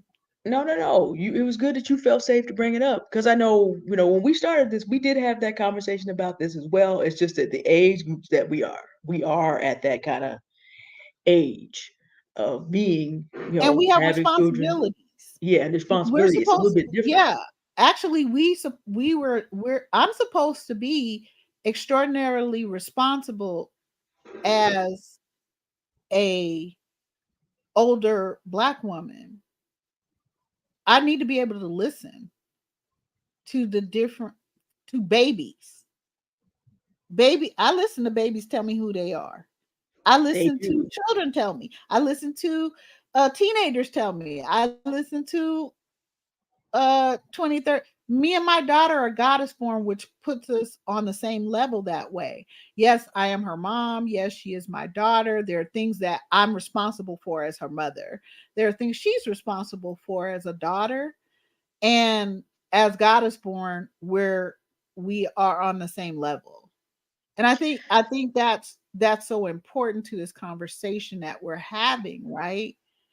Is this whole idea that with Miss Rowe, who got hit in the head with the brick, that she somehow deserved it because she's lesser because of some I don't know what kind of mess y'all. Girl, I didn't heard it all, and I said it so many times. I don't care what she did yesterday, the day before, or none of that. Okay, these TikToks and stuff, the younger folks, they're teaching us a lot of things. They really are, and they're doing skits and they're bringing things to light if you actually listen, right?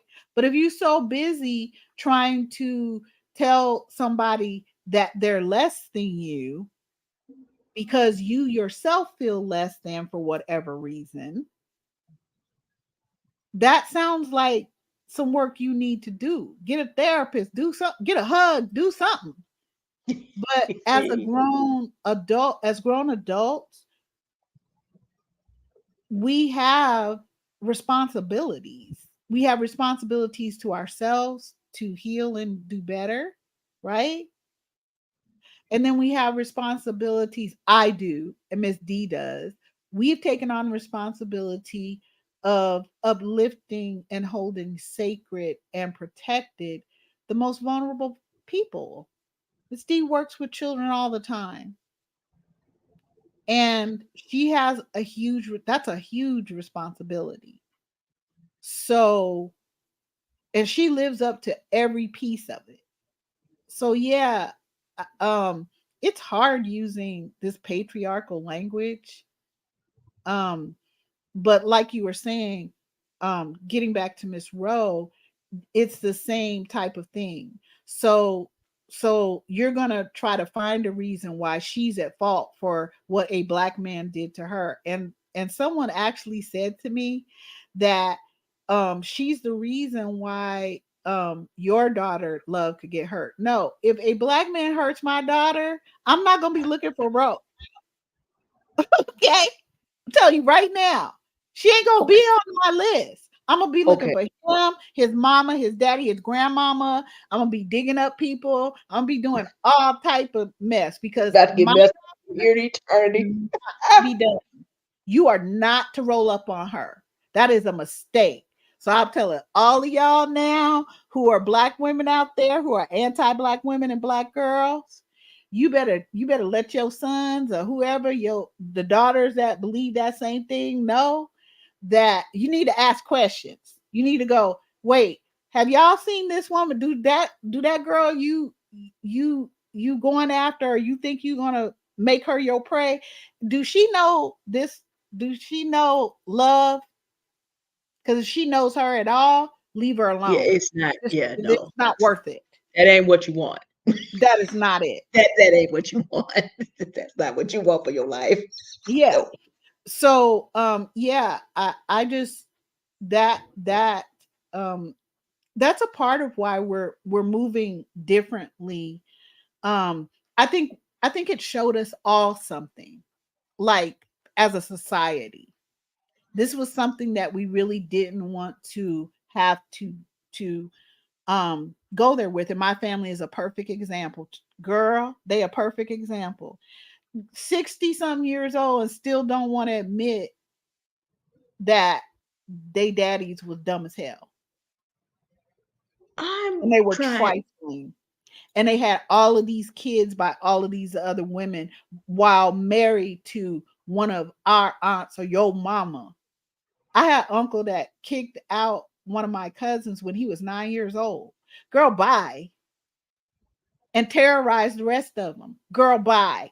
I'm not interested in you. I'm not interested in you. And I've just always been like that. I don't girl, y'all can love them.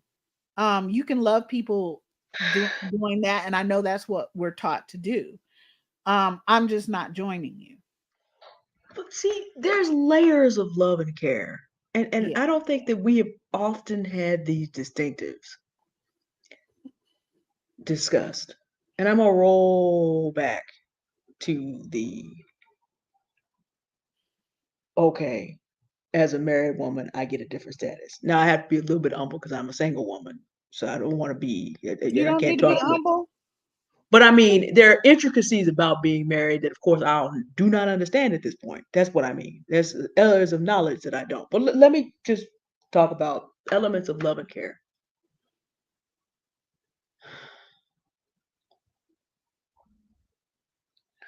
I cannot help as a human being who is an empath, which is why I have to limit my time. Russia, Ukraine, 15 minutes a day. Israel, Hamas, 15 minutes a day. The foolery in the House of Representatives, 15 minutes a day. And then whatever other foolery just is going on. And these are all serious matters. But what I'm saying is the way we cover the news in the United States is basically, oh, are we doing this again? Okay. Am I back? Am I still there? Okay. No, you're here. I hear you. Okay. We see We you. had internet burp for a second there. These are all very serious, but the way that they're presented to us is presented in a very foolish way. You're Mhm. not ever going to get the whole story. So today, I'm going to hear a story from a Jewish family that had someone kidnapped. Tomorrow, I'm going to hear a story from a Palestinian family that had someone die when that hospital was bombed. As a human being, do I care that other human beings are being mistreated? Of course I care. My heart Yeah, goes out to them. But there's a difference between the care that I have. Oh, I see that little cutie pie there. Hey. that's such a sorry, such a baby. Gorgeous dog. But um, do I can I invest my attention to it? Can I move that situation in a positive direction? I can definitely pray about it. I claim that I have a relationship with the maker of heaven and earth. Mhm. So of course, I can talk about anything with the God whom I believe in, who can be there while I can't. Yes. But in terms of what he gave me to do, me being all worried about that doesn't fit. There are people that I love that I may never speak to again on this side of eternity. Because what they've done is they've shown me that they don't know how to love me. And I can either accept that or I can put myself in situations I don't want to be in trying to change their minds. It's not my job to change their mind. That's their mind. And see, the difficulty about being human is accepting that we don't have a right to usurp other people's free will. So if they choose to do things that are hurtful to us or to people that we are bound to protect by whatever choices and callings that we have to allow them to be who they are. And we make a space, they make a space. And it has nothing to do with whether or not we love them or not. Sometimes loving people is also understanding that they have a right to be who they are and to love them enough to stop trying to change them. Yeah. Now, I all these little titles. I'm child free. I'm upwardly mobile. I'm married. I'm this. I'm rich. I'm poor. I'm all this. I'm all that. The conversation about marriage. Now, I don't know what happens as the Bible is very clear about the two become one flesh. So being married is a very serious thing, very sacred.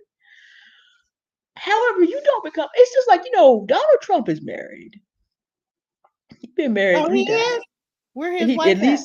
at least well, I don't know if he's divorced at this point, but he's already done that twice. I think I don't know where she at. Did she go back to That Transylvania? Ain't she from I have Transylvania? no idea, but I'm just saying, at least officially, that doesn't make him a better person. It doesn't give him more status. That's not going to stop Judge Arthur Engeron from slapping another $10,000 up out his mouth. That's not going to do anything for him about that. Um, Thomas Jefferson was married. That didn't help Sally Hemings. Mm-mm, not at all. One of the things that we have to, and as you were sharing about your family, all the women were married. Hmm. Yeah. Yeah. Sure This were. is the this is the thing. You choosing to become a person of righteousness and purpose has nothing to do. It's just like we have to learn how to use things for what they're for. The fact that I did well in college and have a degree, actually a couple of them, has absolutely nothing to do about whether I'm safe to be in your life. It just doesn't. It just that doesn't necessarily mean because I have this piece of paper here. It may be that in say journalism or mass communication, I may be able to be of help to you if those are areas that you're interested in being involved in. It may mean that I understand how to be a good college student, but it doesn't accord me anything other than that because we still have to be human every day. We still have to learn and grow and be pruned and go through these situations every day. This is part of the thing that goes that why black women, Bishop R.C. Blake said this is why black women with PhDs are being dominated by black men with GEDs, which sounds ridiculous when you think about it. But it's a matter of If you didn't take concept of love course about the self-confident black woman, and maybe you should go over there and also invest in that course she has on interracial marriage. If you don't have that knowledge, you just don't have it. So you can have a PhD and you think that makes you somebody, but you're still going to be manipulated by a man who's an apex predator Yes. because you don't Oh, he's have just a the human predator. hook. They don't do apex. Oh, they don't do They can't. apex. Oh, I'm sorry. Yeah, they're not. My bad. No, You they just might, jackals and you gonna be small kissing time. frogs because we Yeah, talked about frogs exactly. earlier. Yeah, like that. Uh-huh. You gonna be out here kissing frogs Hmm. because you don't know how to put things in the right box. One of the things about, and we went hard from Miss Ebony K. Williams. We did. And then she came back with this stuff about getting Mrs. degrees. I'm like, ma'am, you got to put things in the right box. Getting married is not a status box that you click off unless you think of yourself and black women as a chattel. This is just something we want to achieve by a certain age because, black men don't look at black women after 25. Uh,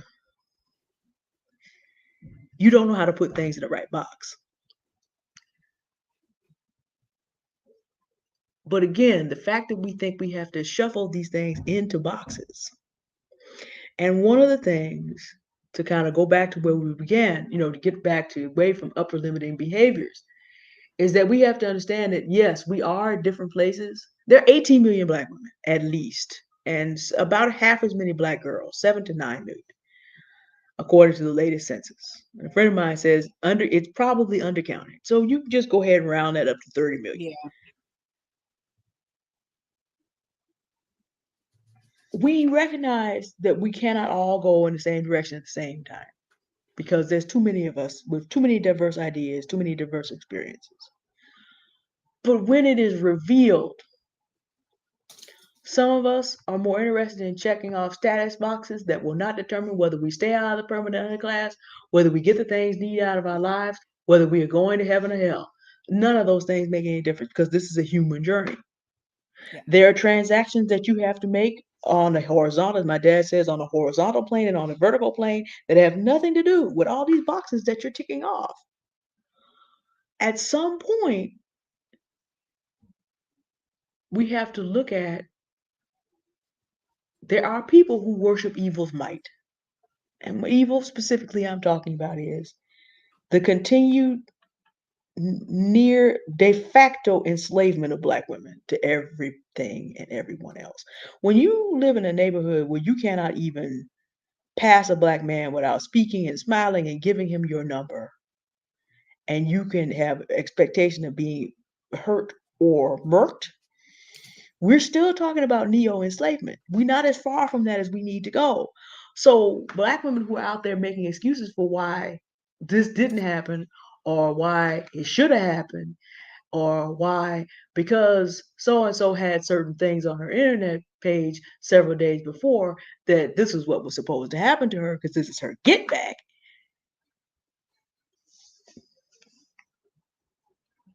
Nope, can't do it because we're not moving in the same direction. We're not even trying to go. It's like if you ever sit down and really read the Bible and read Romans 1 and Romans 8, you can't be in the same car on those. Those cars are going in two completely different directions. Like you have to read. You're never gonna get that sermon back to back. Because Romans 1 pretty scary. But you're not gonna get that sermon back to back. You're gonna hear one verse from Romans 8. But we know that all things work together for good. We love that. But you can't be in that Romans 1 car and be in that Romans 8 car. And sometimes it just comes down to that. It just comes down to all black women do not know that they are allowed to be for themselves. Some black women think they have to be for white supremacy, Candace Owens. Some black women think that they have to be against other black women and that their survival depends on black men or white men or whoever approving. And so they have to step on the rest of us. And that's their decision until it's not. But as long as that's their decision, Hmm. got to walk, got to go. Can't Yeah. do it. Yeah. Can't do it. And that's why I will say things like, well, one of the things that I do try to bring to um like our consciousness is a different perspective um than maybe generally what people are used to hearing, right? But I found over the years that it makes it so people, it gives us room as black women, black girls. I'm going to use black women, black girls as a for instance. It me me going off on my videos and cursing and using intellectual profanity, it is very calculated. And believe me, I have heard it all again from my own family. You should be cursing like that and blah blah blah. Nobody's gonna listen to you. My husband used to say that. Nope, no, you need to change. No, girl. Oh no, you need. Let me sit you down right now, sir. Mm-mm, mm-mm. First of all, um, no,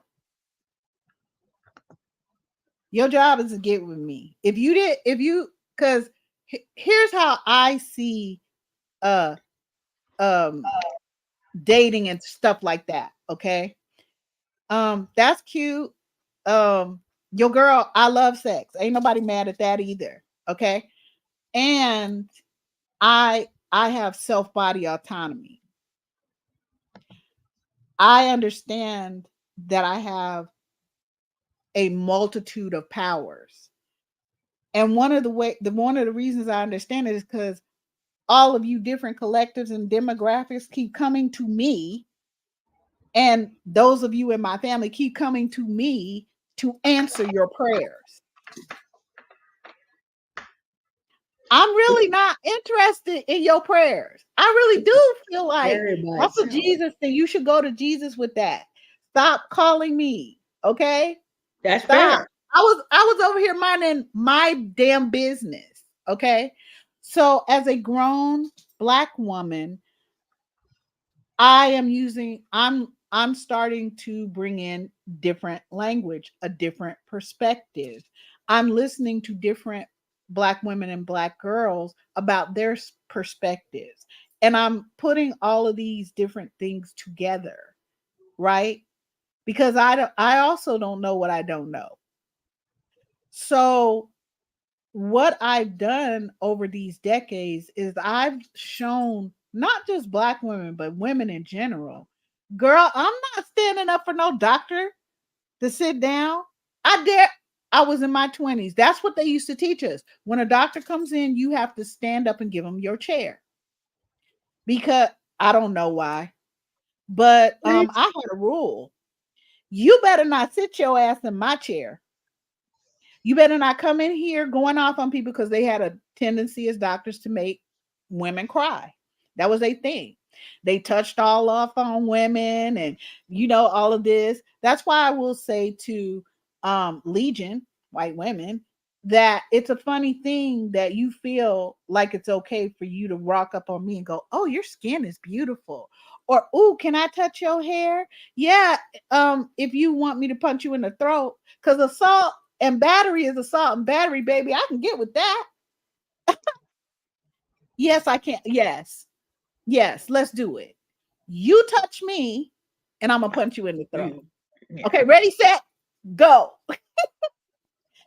Well, Because if men they fought for this one, didn't they? If men were to come up to you and take your boobs and go, "Are those real? I just wanted to see." But you can come up to me and ask me if my hair is real and then ask me if you can touch it. That's like men coming up to you, not even just just asking you about your boobs, girl. And you heading straight to HR, and the acid tears is gonna fall. The police is coming. There's gonna be minority report falling down through the fucking ceiling and stuff, girl. But you need to help me feel like I gotta help you assault and batter me. No, no. that's deep. That's not what we doing up in here. And I dare you. I dare you to do it with mine. Do it with my daughter. Do it with any of my daughters that I have adopted over these decades. And I'm going to come for you. But the other part of it is what I'm trying to teach all of my beautiful goddess born is that I'm gonna need y'all to start stepping up too. And I'm gonna need y'all to start understanding that if if I'm if I'm saying I really feel like we need to start putting our girls in self-defense classes. I don't know what it's gonna take for us to get over the fact that we do get to protect ourselves over here in the United States, right? Because while we're sitting around going, "Oh no, I can't." One of my cousins just said that. "Oh, if I had a pew pew, I would use it." Well, that's what it's for. That's sort of the purpose of having the. But Don't see, he understand? But see, the other part to that, the other side to that is kind of what happened with Miss Rowe. And kind of what we're talking about as we're advancing this channel, right? And we're moving forward to start really looking at solutions from different perspectives from um from everybody who's taught all these beautiful amazing black women, in our chat and everything. We Girl, I can't be five places at once every 3 minutes. Okay. At some point, you're going to need to take responsibility for your own security and safety, right? And it's really not fair to to even though I make sure that I'm the head of black women's security and stuff, right?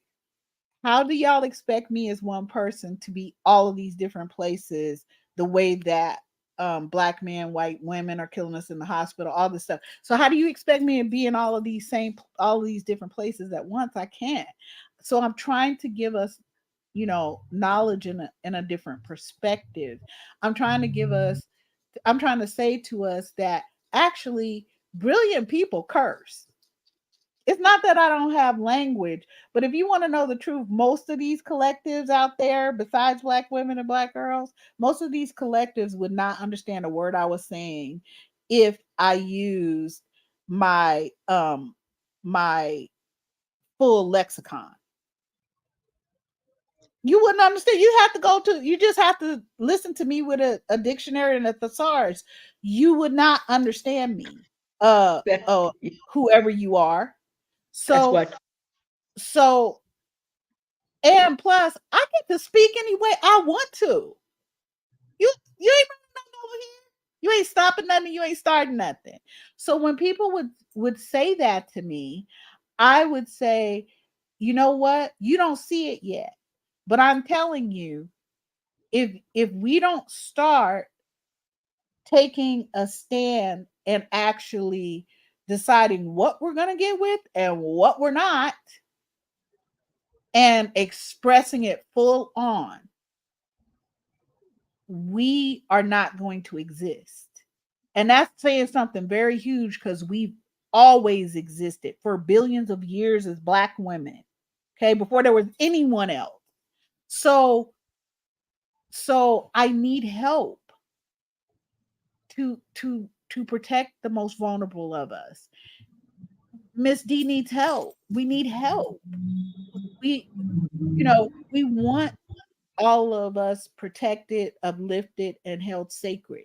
We want to see humanity move forward, but we actually have to be honest about what's going on in our families, our tighter communities, our greater communities, our neighborhoods, our society. Black women, we have the most powerful voices, and this is why I'm saying this. If we didn't have powerful voices, then why is everybody always trying to shut us up? Why is everybody always trying to tell us how we can say something and when we can say it and how we have to modify our tone. Why can um why can't I just say no to something and not be hit upside the head with a brick? Just for opening my mouth and speaking words. I got it. My tongue, my words, my my ability to think, connect, and calculate a situation, um come up with a strategy, uh plan actions, choices, reevaluate what worked and what didn't work, is power. And all I had to do was say whatever I said out of my mouth, because we create with our words. We are powerful that way as Black women. I'm not telling you that uh you're better than some other Black women or worse than some other one or whatever. I'm telling you, you have power and other people see it. And if you're going to use your voice, what they want you to do is use it for them, no matter what they've done to you. But you better not tell them no. You better answer them when they say, listen, my daughter's like, girl, you be over here. Why do you get so upset? Mom, we need you to come.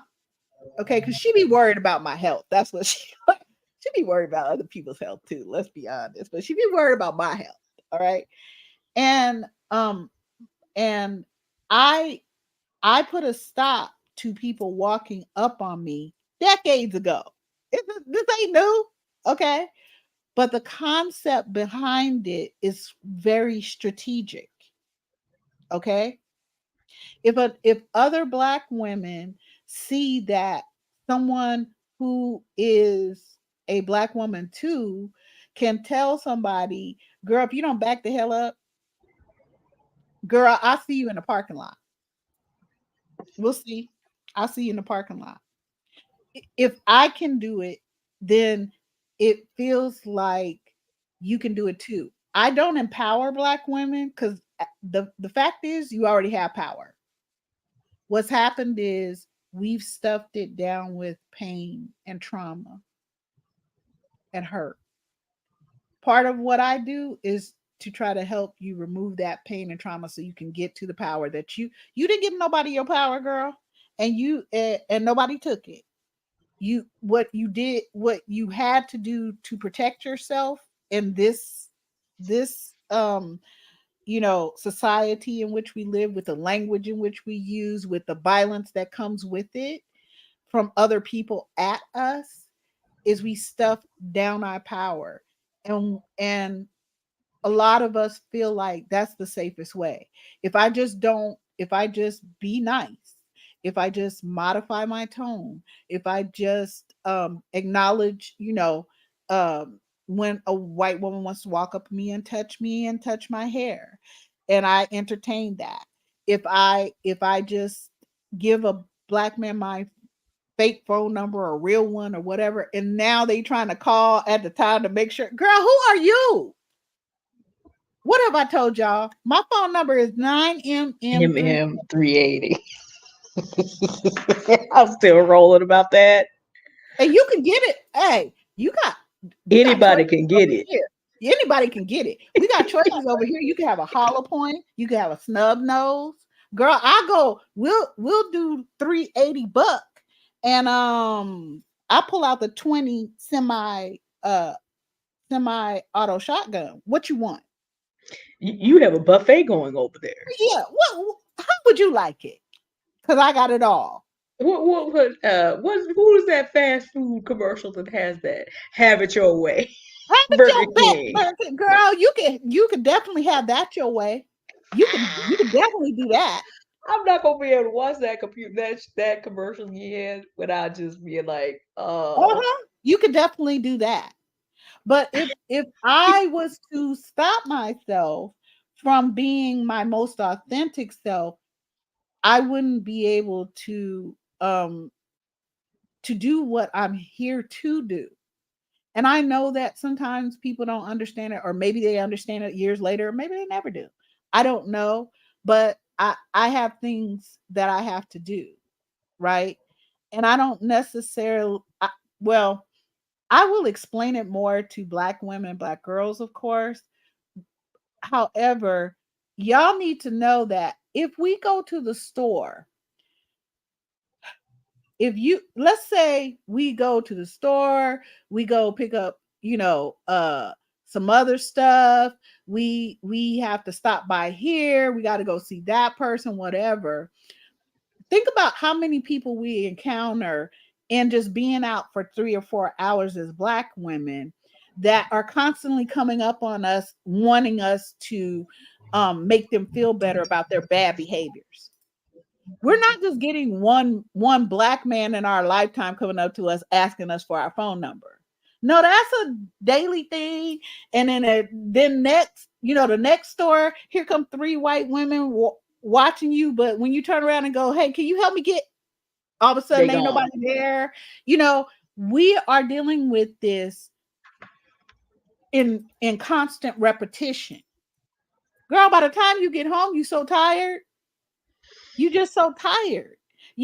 And it just feels so overwhelming. So I do get, like, when my cousins are saying to me, "Girl, I'm just worn out, I just trying to make it through the day." Girl, I get that. But at the same time, you want things to change. But change actually happens in a twofold way. It happens individually, and it happens as a group and a whole. You if you're not willing to start to put a stop to people's behavior that are approaching you one to one, but you want me to show up in New York, California, Penn, the south part of North Carolina, South Carolina, and people talking about, "Please come to Florida." Girl, I ain't coming there. Y'all got I like an alligator. I like they swag, but still, I'm not coming. Okay, when all of you could go do take some simple action steps in the now. The, no, I wasn't born knowing how to use a how to do concealed carry. Okay, how to use a weapon. I wasn't, but I decided that you ain't gonna be whooping my ass. That ain't happening. That is not happening. You ain't doing none of that.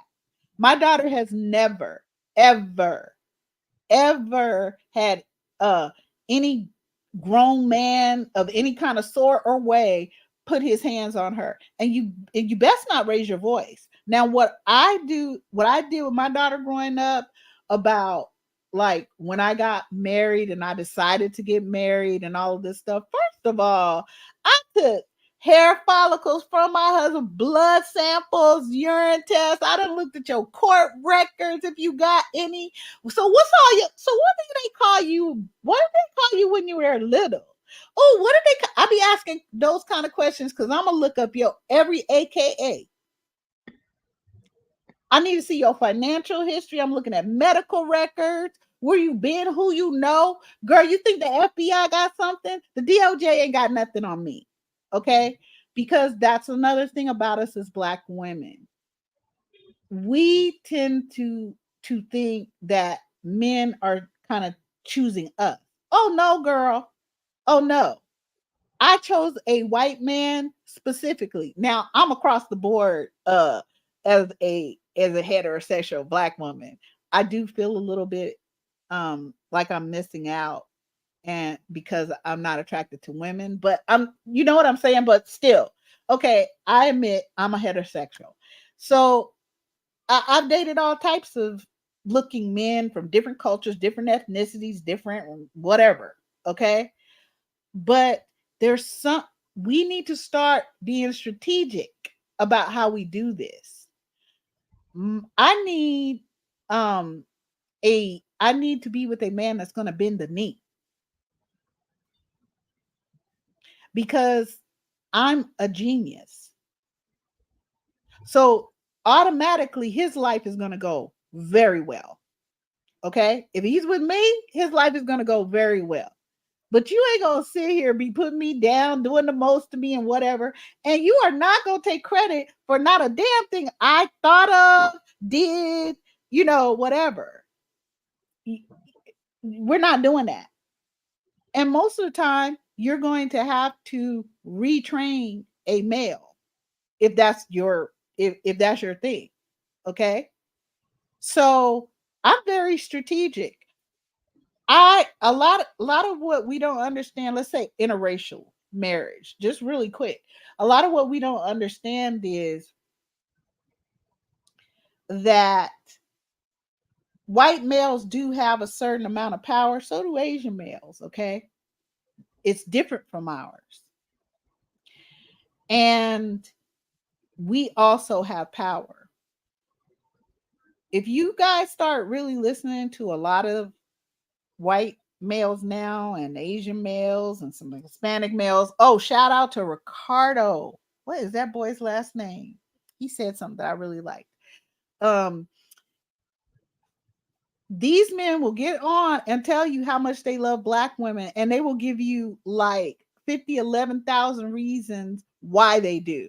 They're the most compassionate. Black women are the most compassionate. They're the most kind. They are the most intelligent. They are the most powerful. They just like the idea that I get to come home and be loved and that my children will be respectful of me and whatever else. Girl, they just keep going down the list. Just keep going down the list of how incredible black women are. And let's not forget how they love to talk about how beautiful we are, how they love our natural hair, how they love our natural form, right? And they will go out of their way. When they're men like that, they will go out of their way. Because, honey, they came out of homes in which they got jacked. Remember who raised them. And you as good as what you're useful for to who raised them. So to have a black woman in their lives is such an incredible thing to be cared for in the way that we tend to do things. And all they want to do is just keep giving to us.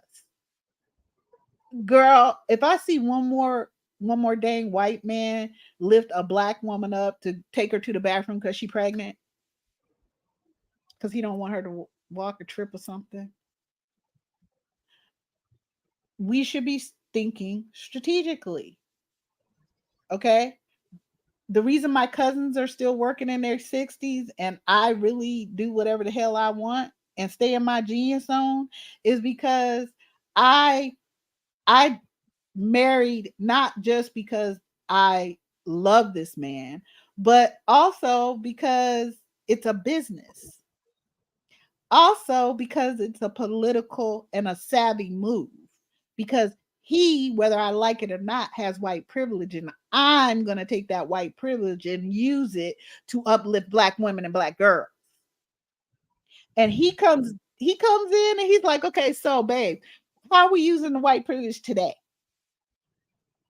I was on that. I was waiting for you, girl. Let's get it. And we hit the streets because you are going to bend the knee and you're going to teach other white men how to do just that with black women and black girls. It's a very strategic thing. Now, don't get it wrong. We had the best time together because we just nuts. Okay, we just be doing all kinds of shit. Just laughing for no reason, doing the whole most. I ain't even gonna tell you what happened on our honeymoon where we ended up almost by the boat kayaking. We lost the whole kayak group. Yeah, we some fools together. Him and me. Okay, we some fools. Okay. However, it's also very strategic. And if you don't think it was strategic for him, oh please. He got an in-home nurse. Yeah, that's a He good got a move. woman who ain't letting the VA act a fool. I will show up on the girl. Y'all better bring all the tanks. What you say? Girl, I know You you the bring master all the plan. tanks. Uh-huh. You need to get some flying things and all whatever y'all do. Cause I don't have good sense. I know you ain't about to mess with him.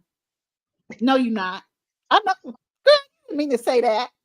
I get on the phone with people, commanders. I don't give a damn. I don't care. It's like they gonna have to pull back all that stuff they done sent to Ukraine and all that stuff they done sent to Yeah, Israel back y'all because need that's the you world need people currency. jumping out of airplanes and stuff over here. Cause girl, you ain't about to play with what? And guess where his money goes? In my bank account.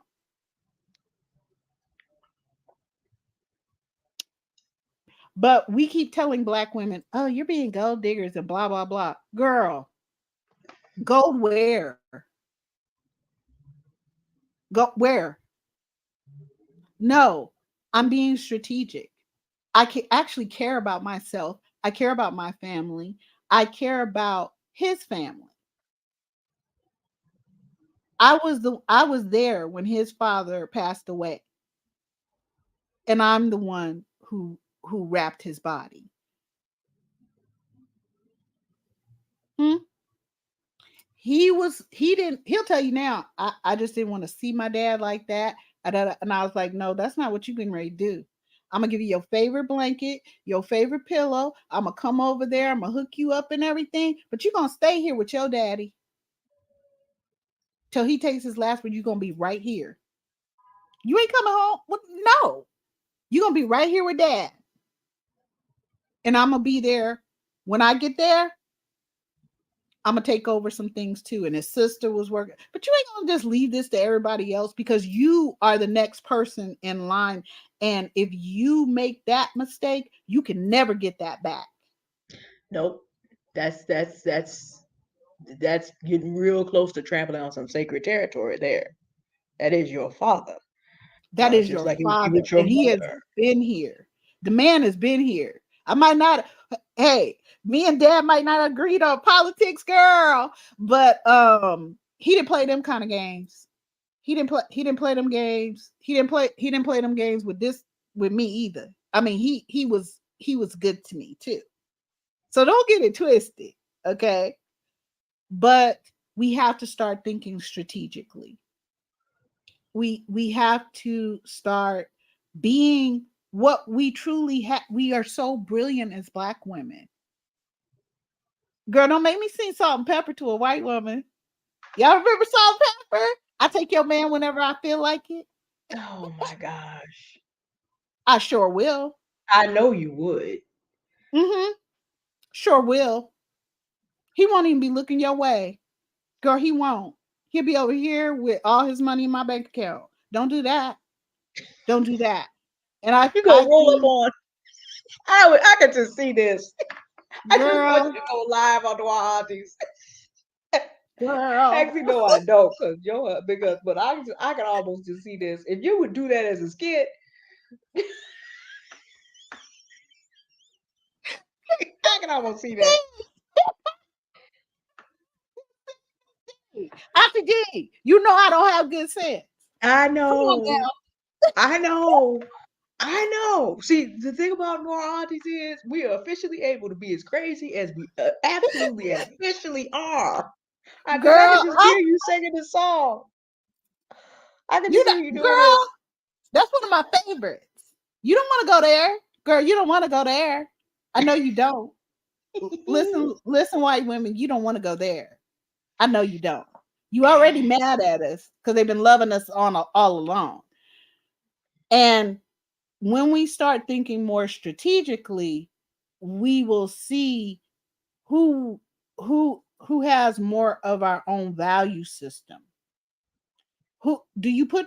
How do you? Where does your family go? Because if you a black man and you talking about I gotta have my dinner fixed before anybody else can eat, including the babies, girl, girl. No, first of all, ain't nobody cooking for grown people. Well, okay, my that's not true. My husband cooks for me all the time, but that's neither here nor there. Ain't nobody cooking. You demanding something over here? I'm grown. Well, You grown. Be I grown. I just came from work too, and my body that y'all keep talking smack about.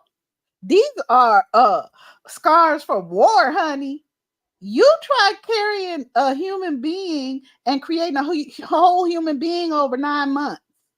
Twice. Y'all can't even catch a cold without acting a fool.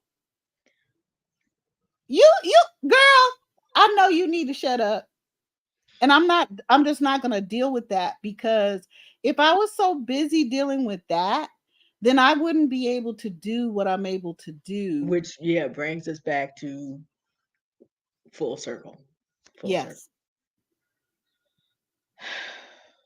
I think, and I do need to wind it down because I have another meeting that is coming up at the next hour. But we have gone full circle. Hi, Sam Marie. I'm so sorry I didn't say hello. Hey, Samry Bliss. Hey. Uh, yep, pruning. Yep. See, because my apple trees will produce bigger. Well, it actually has some big apples, but it would have more if we had given it that year off because it didn't rain. Good point. This is the thing about it. A sister Go Geechee. Love you. Level up, Okay. Simone. The thing is, we can grow. Alicia's husband did a wonderful video about things that were pruned and things that were not pruned, Mm-hmm. and how things that are not pruned can be productive, but they never will be at the level that they could be at if that pruning and growth, you need both. As I said earlier, there are tremendous rights, but there are Yeah. also tremendous responsibilities. And as Black women, we've struggled for the rights. Now, the next stage of our development is accepting responsibility.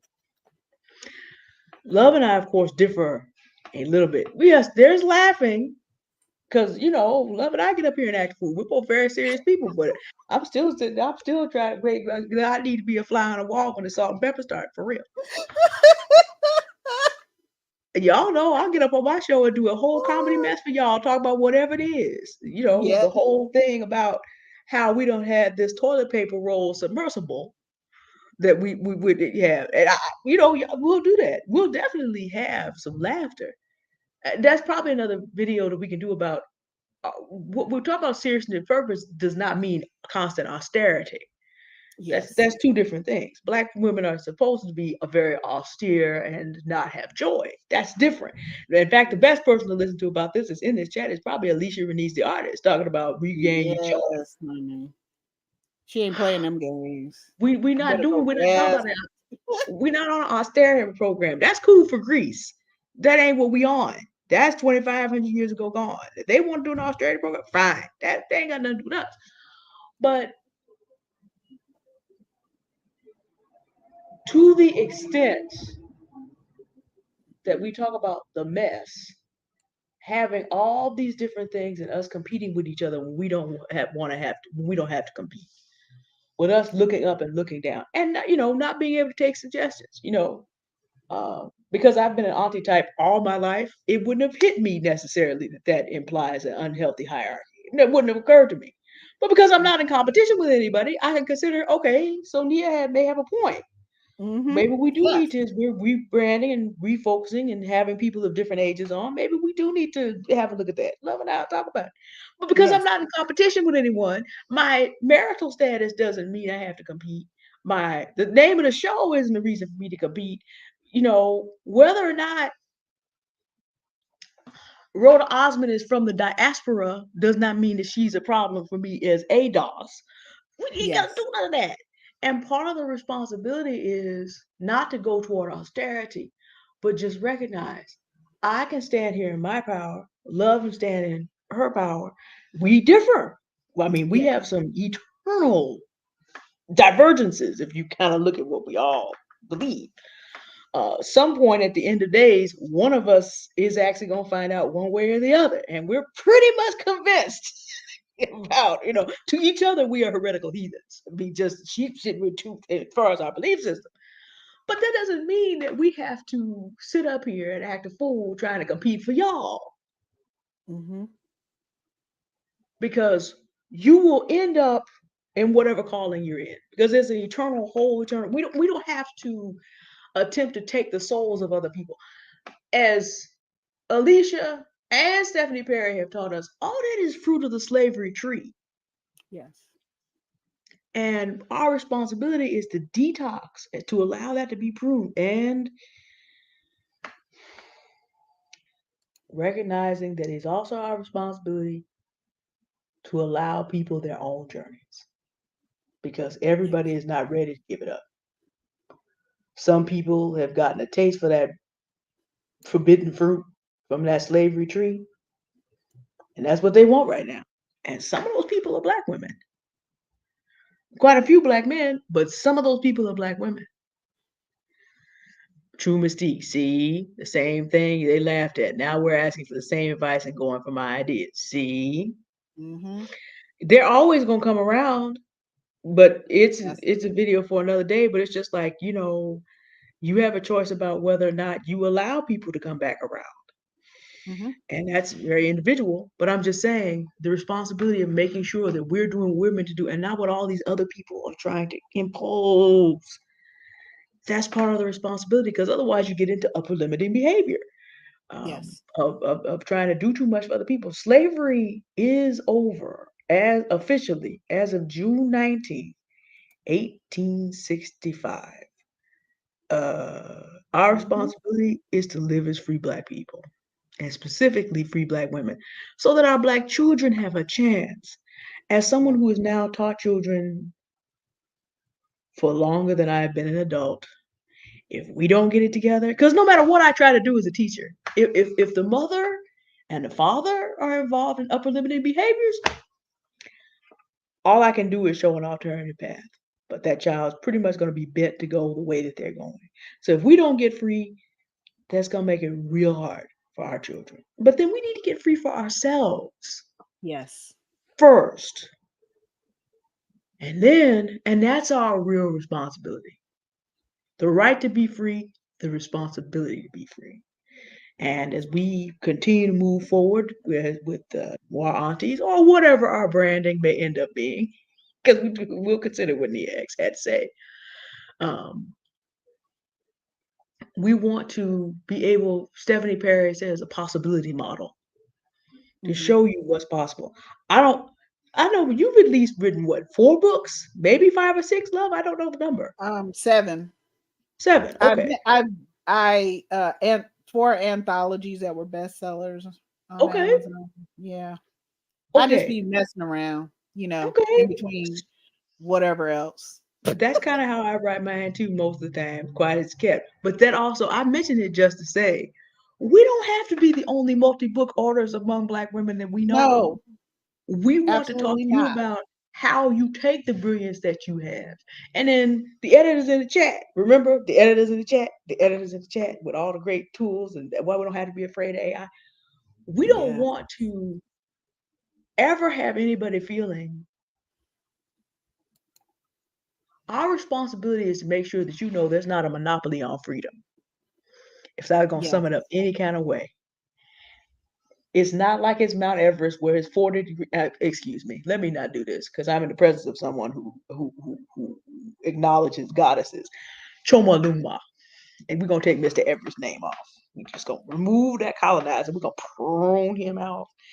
Choma Put the Lumma goddess on Sagamasa, it. she's actually the Uh-huh. mother goddess of the Yes. Tibetans. That's why you have to do puja before you go up there, actually, and also the Nepali on the other side.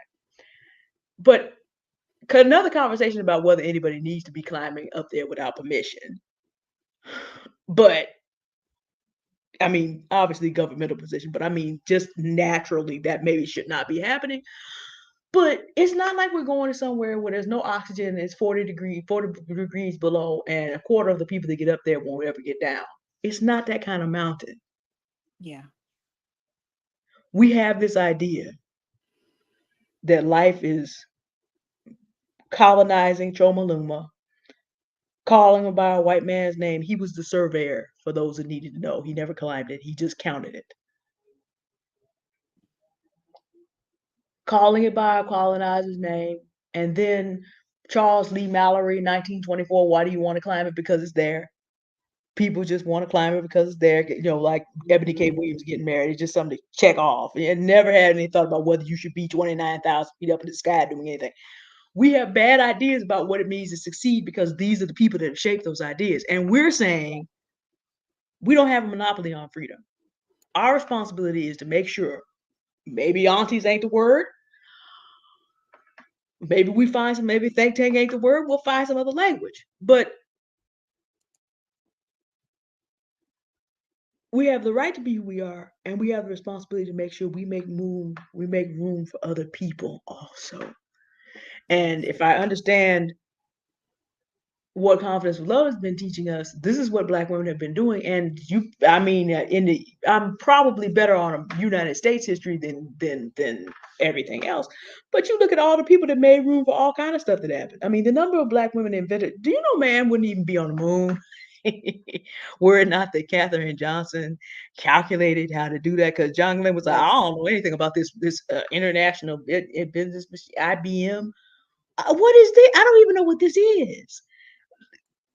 Miss Johnson, I need you to calculate how I get there and get back because I don't know.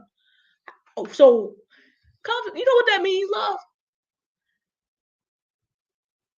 If ever we do get into space, like for real, Dr. Johnson is the reason, Yes. you know. But this is what I'm talking about. You see, that's another piece. That's another piece added on. That's so Yes. everybody doesn't have to calculate how man gets to the moon. I'm not, but I'm saying those of us that have a level of knowledge and have lived a little while and learned a few things, we want you to know there's no monopoly on freedom. There's room for everybody, but we don't have to compete. That's a responsibility. I'm not saying austerity. I'm not saying you have to constantly be on. Love is living a different kind of life. So am I.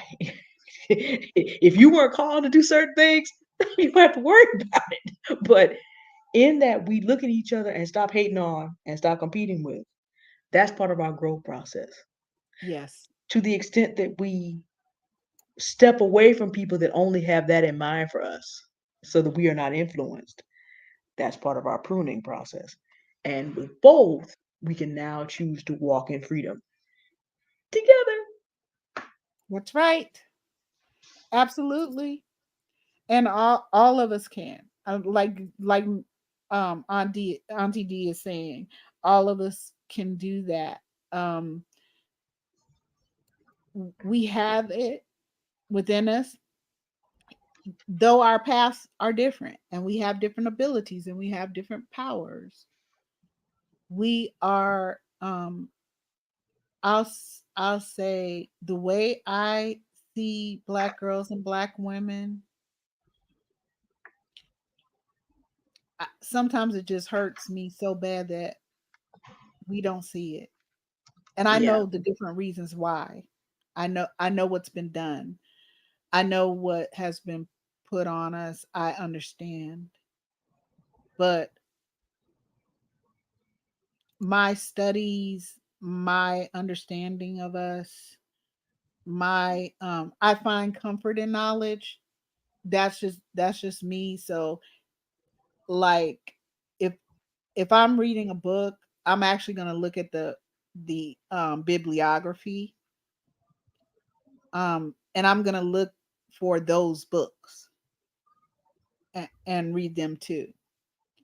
Um I just I like to kind of figure out how things work.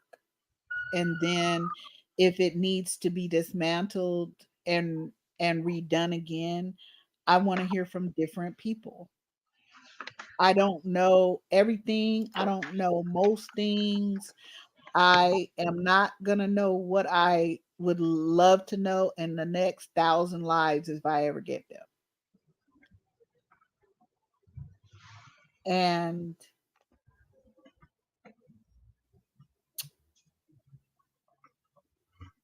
y'all are amazing. And you get to heal. You get to be your most authentic self. You get to take the time to figure out what that is for you, right? And you get to show up as who you are. So we did find out over the last um, few years that there are some Black women who do not want to do that. I've known it for decades. I've been real about it for decades. Um, I can only do so much, right?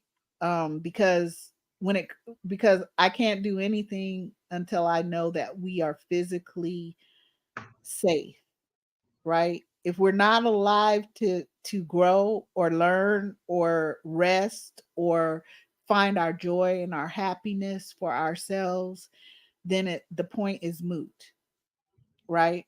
So we at least have to on that hierarchy of needs that do Maslow, safety, security, protection, though, um, being fed, clothed, and home.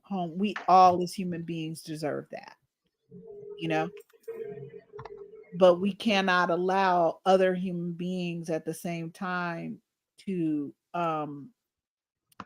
to make that something. Hi Coco, I'm so sorry. I'm just getting down um to these messages. Um but we're going to have to decide if we're going to take our security, if we're going to take responsibility and accountability for our security, if we're going to make sure that our daughters have a way to protect themselves as they grow, and we make them a priority. And I'm not just choosing my daughter because she's a girl or blah blah blah. I'm choosing my daughter because I learned who she actually really is and what she will mean to this world. And if I don't make the space for her to be the empath, um, compassionate, loving, and kind person she is, who never had to experience what I did, then what am I really doing? Right. So she like she would tell anyone, I've never, I wasn't raised by Legion or like my therapist will say, we was raised by Pharaoh people. Like, ain't that the truth? She wasn't. I mean, I'm an apex predator, but it was 95% of the time on her brother's behalf as they were children, and of course other children. So we have some things to think about. We have some things that we need to make choices about. Um, and it's not to put each other down or whatever. There's just times when we're not a match. Other people get to choose what they're gonna do, like Miss D said, and that's that, and that's fine. But there are consequences to behaviors. So I do want to leave us with, um, again, all of you who have been here in this chat, girl, y'all are amazing. And like I said, there are several of you who have your own channels. Y'all are writers, you're musicians, you are some of the most brilliant women I've ever met. And I want you to recognize and celebrate that in yourselves. It you answer to number 3, as Miss D has been saying, the question that I asked about who's your competition, we don't have any. Now other people may believe they my competition, but that's their problem. You Girl, I gonna ain't hit them make, with that salt and pepper. yeah, girl, don't make me do it. Don't make me do it. Okay. Whew, girl, don't do it. Cause I get to rapping in here, I'll be done.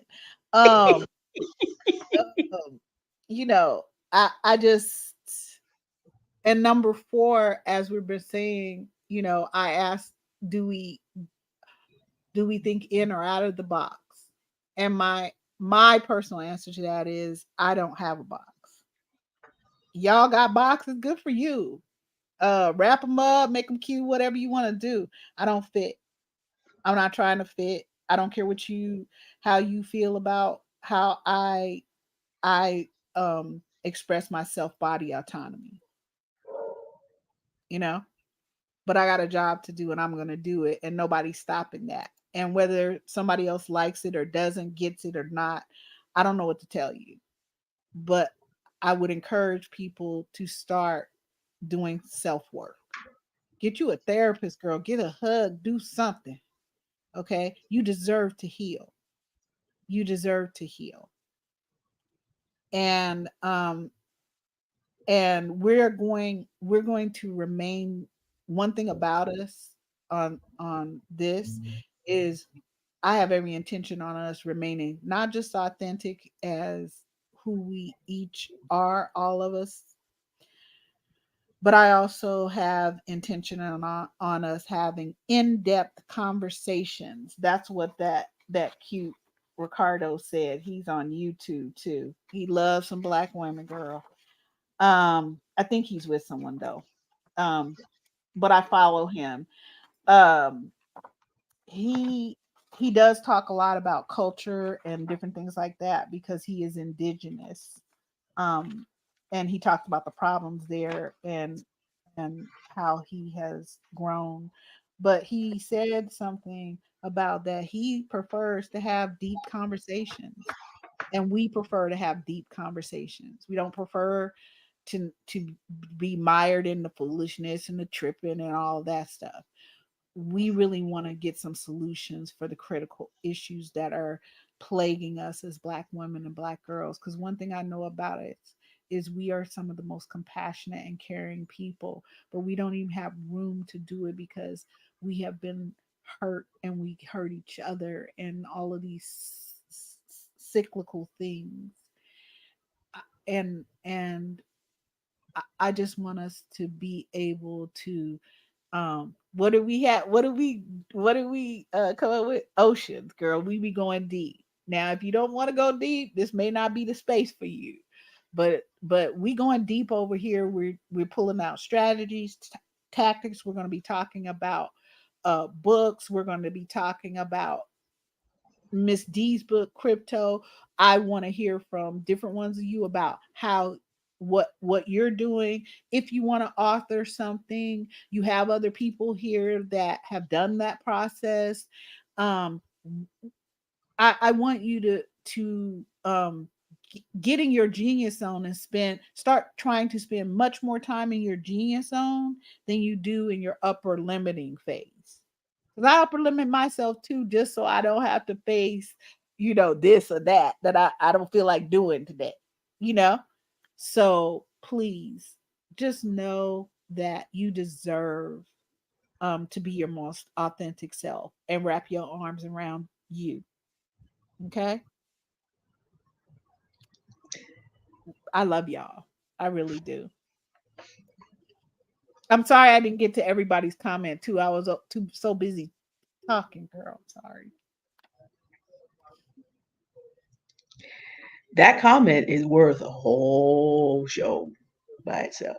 Can't get to it today because I have some other people I need to meet with. But Yes. Coco, fortunately, unfortunately, depending on what your viewpoint is on the subject, I talked about that in my last video. Hmm. That issue is sort of being decided, and there's absolutely nothing that we can do to change that. It's actually very sad. The whole DJ Envy says, "Oh, Pina thing." Hmm. Black men do not know how dangerous that is for them, not for us, for them. But Yeah. can't get to it today. But that's a whole topic. See, just put this in your mind. Whenever slave owners and their sons and grandsons and great grandsons figure that they can make 20% off of you existing and you can't beat that in productivity, Hmm. you are in big danger. That's not black women because Goldman Sachs is, but it is it's a conversation for another day. But we as Black women, I think confidence we love is talked about being strategic. So that's a deep conversation for another day. But some things are being decided. It's not going to be pretty. We can't change those things. We have to determine as Black women where we intend to go and stand and be connected to. That's all we can do. I gotta go.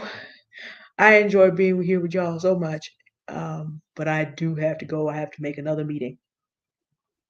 But I have really enjoyed being here and love always great conversation. This wasn't necessarily the easiest show to do, but we got it done. And Yeah, next week we'll be on to, and then the following to come in the autumn we're actually halfway toward winter now. But as winter comes, we don't need to be afraid of it. We just keep it moving. that's right. So That's thank you right. for hosting us, whatever our rebrand brings to us. But this has been our Noir Auntie journey to at least today. I Yes. know it hasn't been easy for you either, and we appreciate it. And especially with your stomach decided to take a war stand against you. Thank you for the time put in today, because I know that wasn't as easy as you made it look. I took some Pedialyte. That sometimes does work. That Yeah. sometimes does work for a lot of stuff. But I thank adore you and love you so much, Misty. I really do. And I thank you. Like, I've learned so much from you. And I appreciate how patient you've been, you know, with me. And I just love that we can come together as different as women as we are, right? And different in different ways in our lives and the different abilities of powers that we have, that we can come together and just really, yeah, actually get deep and enjoy, right? Have fun while we do it, girl. So thank you so much, my dear you're one. welcome. And And thank good all night of you to in the chat. everyone. Good night. And we'll Thank see you you next time. all. Have a good one, everybody. Love Enjoy your y'all. weekend. Bye.